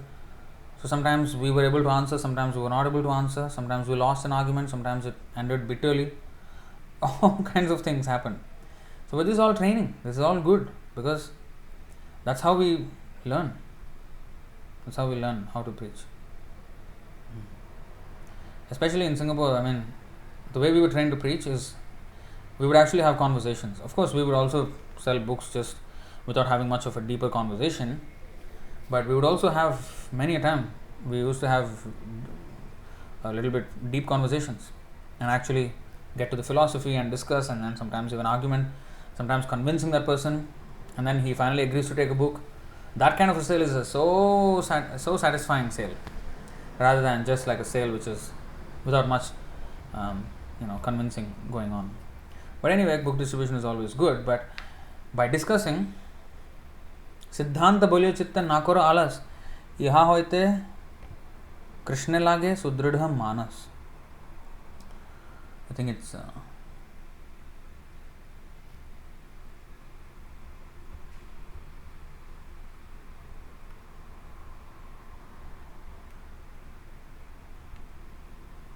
Snee 2.117 Adilila Siddhanta Bolya Chittana. A sincere student should not neglect the discussion of such conclusions, considering them controversial, for such discussions strengthen the mind. Thus one's mind becomes attached to Sri Krishna. Apparently it is Snee, not Chi. Okay. Sagini Gitam Bri Bonga Dog Snee. Now school checking. Okay. Snee.dog. Okay. Okay, so sincere student, you should.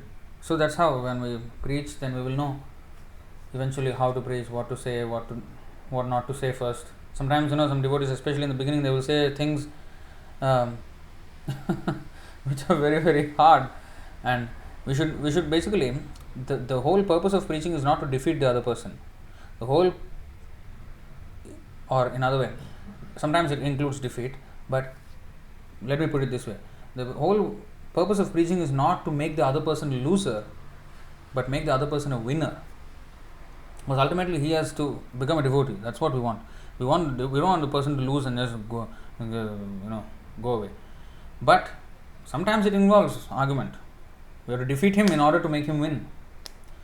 But sometimes they won't accept the defeat and they choose to remain adamant about their viewpoint. Never mind, whatever. It is a practice session for us, for preaching. So we have to learn how to face opposing elements. We have to know how to present our philosophy. How many people Prabhupada has spoken to, they argue and so then, but he sometimes defeat and sometimes they don't even accept, but sometimes they accept. So it all depends on that person. But we have to speak. We cannot compromise. Oh, just to make that person accept, we compromise our philosophy. Then what are we standing for?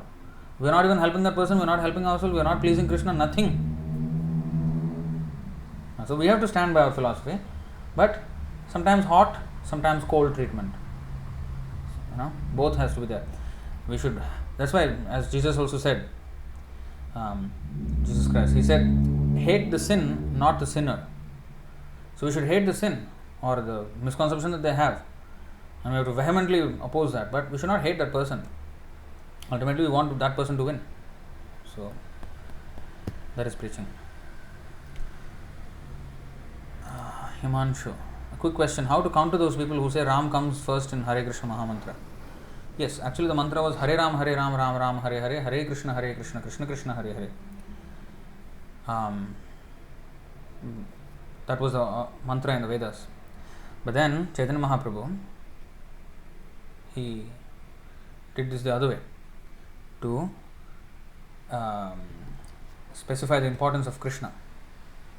Of course, there's no difference between Ram and Krishna. And actually, Rama is another name of Krishna also. Rama means the reservoir of pleasure. And Krishna is the reservoir of pleasure. That's why it's called Govinda, he who gives pleasure to the senses. So Rama is another name of Krishna. Rama also means Balaram. And Rama also means Ramachandra. And they're all non-different from Krishna. So he is the reservoir of pleasure and he is the all-attractive. Now, if you say that, okay, Ram came before Krishna in the avatar, Now, if I say night came before day or day came before night, every time it is going round and round, which is first, which is second, we do not know.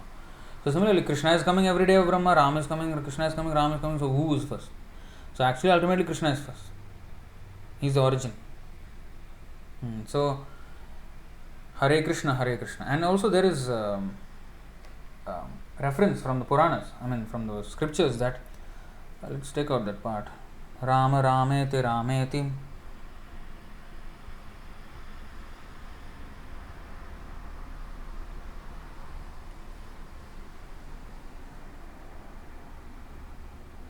Madhya 9.32. Rama Rameti Rameti Rame Rame Manorame Sahasranama Bhistulyam Ramanama Varanane. A slight variation of this is there in the Vishnu Purana, Vishnu Sahasranam also.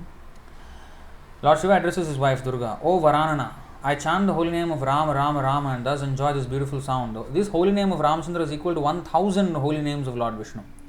Brihad Vishnu Sahasranama Stotra in the Uttarakhand of Padma Purana. This is actually taken from Vishnu Sahasranam. Now, here, Sahasranam Nam Punyanam Triravrityatu Yat Phalam Ekavrityatu Krishnasya Namaikam Tat Prayachati. This is from the Laghu Bhagavatamrita, quoted from Brahmanda Puran. The pious results derived from chanting the 1000 holy names of Vishnu 3 times. One time, the pious result derived from chanting the 1000 holy names of Vishnu is equal to chanting one name of Ram. Piety acquired from chanting once in the name of Ram. But chanting the Sahasranam 3 times, that pious result will be getting can be attained only by one utterance of the holy name of Krishna. So because of this, Chaitanya Mahaprabhu wanted us to become, elevated quickly, and so he put the Hare Krishna first. But it is not any different, Hare Krishna, Krishna Krishna, Hare Hare, Hare Ram, Ram Ram, Hare Hare, Hare Krishna, Hare Krishna. So it's again day and night like that. It's like it goes in rounds. So the other thing is, what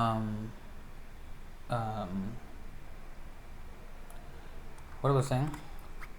Yeah, the other thing is this. Like in the case of Valmiki Muni, he was ordered by Narad Muni to chant initially the name Rama, Ram, Rama, Rama, Rama, Rama. He could not chant Rama, Rama. He could not even utter the word Ram properly.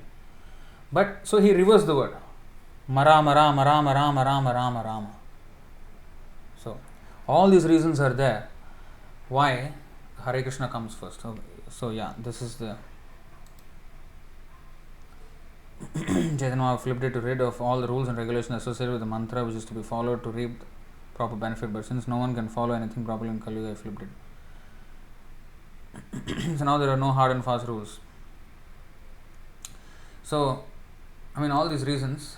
So and philosophically, Krishna is the source of even Rama Dimurti Shukalani Yamena Tishtan Nana Avatara Makarod Bhuvaneshu Kintu. So to stress the importance of Krishna, wherever he went, even Sri Sampradaya, when he was talking with Venkata Bhatta, he was worshipping Lakshmi Narayan. So Chaitanya Mahaprabhu went and disturbed him. Why are you worshipping Lakshmi Narayan? Your Lakshmi is so superior, it seems. Is it? No, Radharani is superior. You must worship Radha Krishna.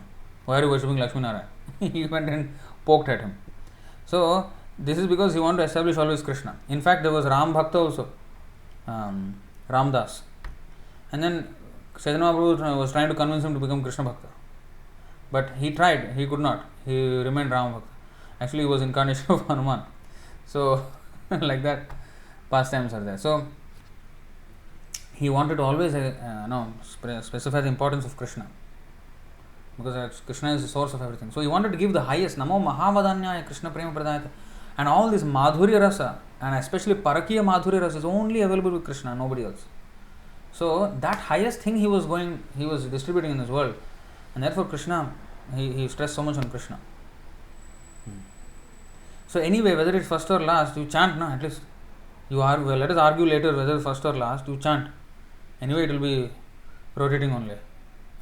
If you say this part of the wheel is above, this part is below, then after some time this part will become like this, then it just goes on. So what is the point in, And yeah, this lecture is there. Krishna is the source of Narayan. And this whole lecture is there. You can go and watch it. We'll leave all the links in the YouTube description as well. Okay, so I think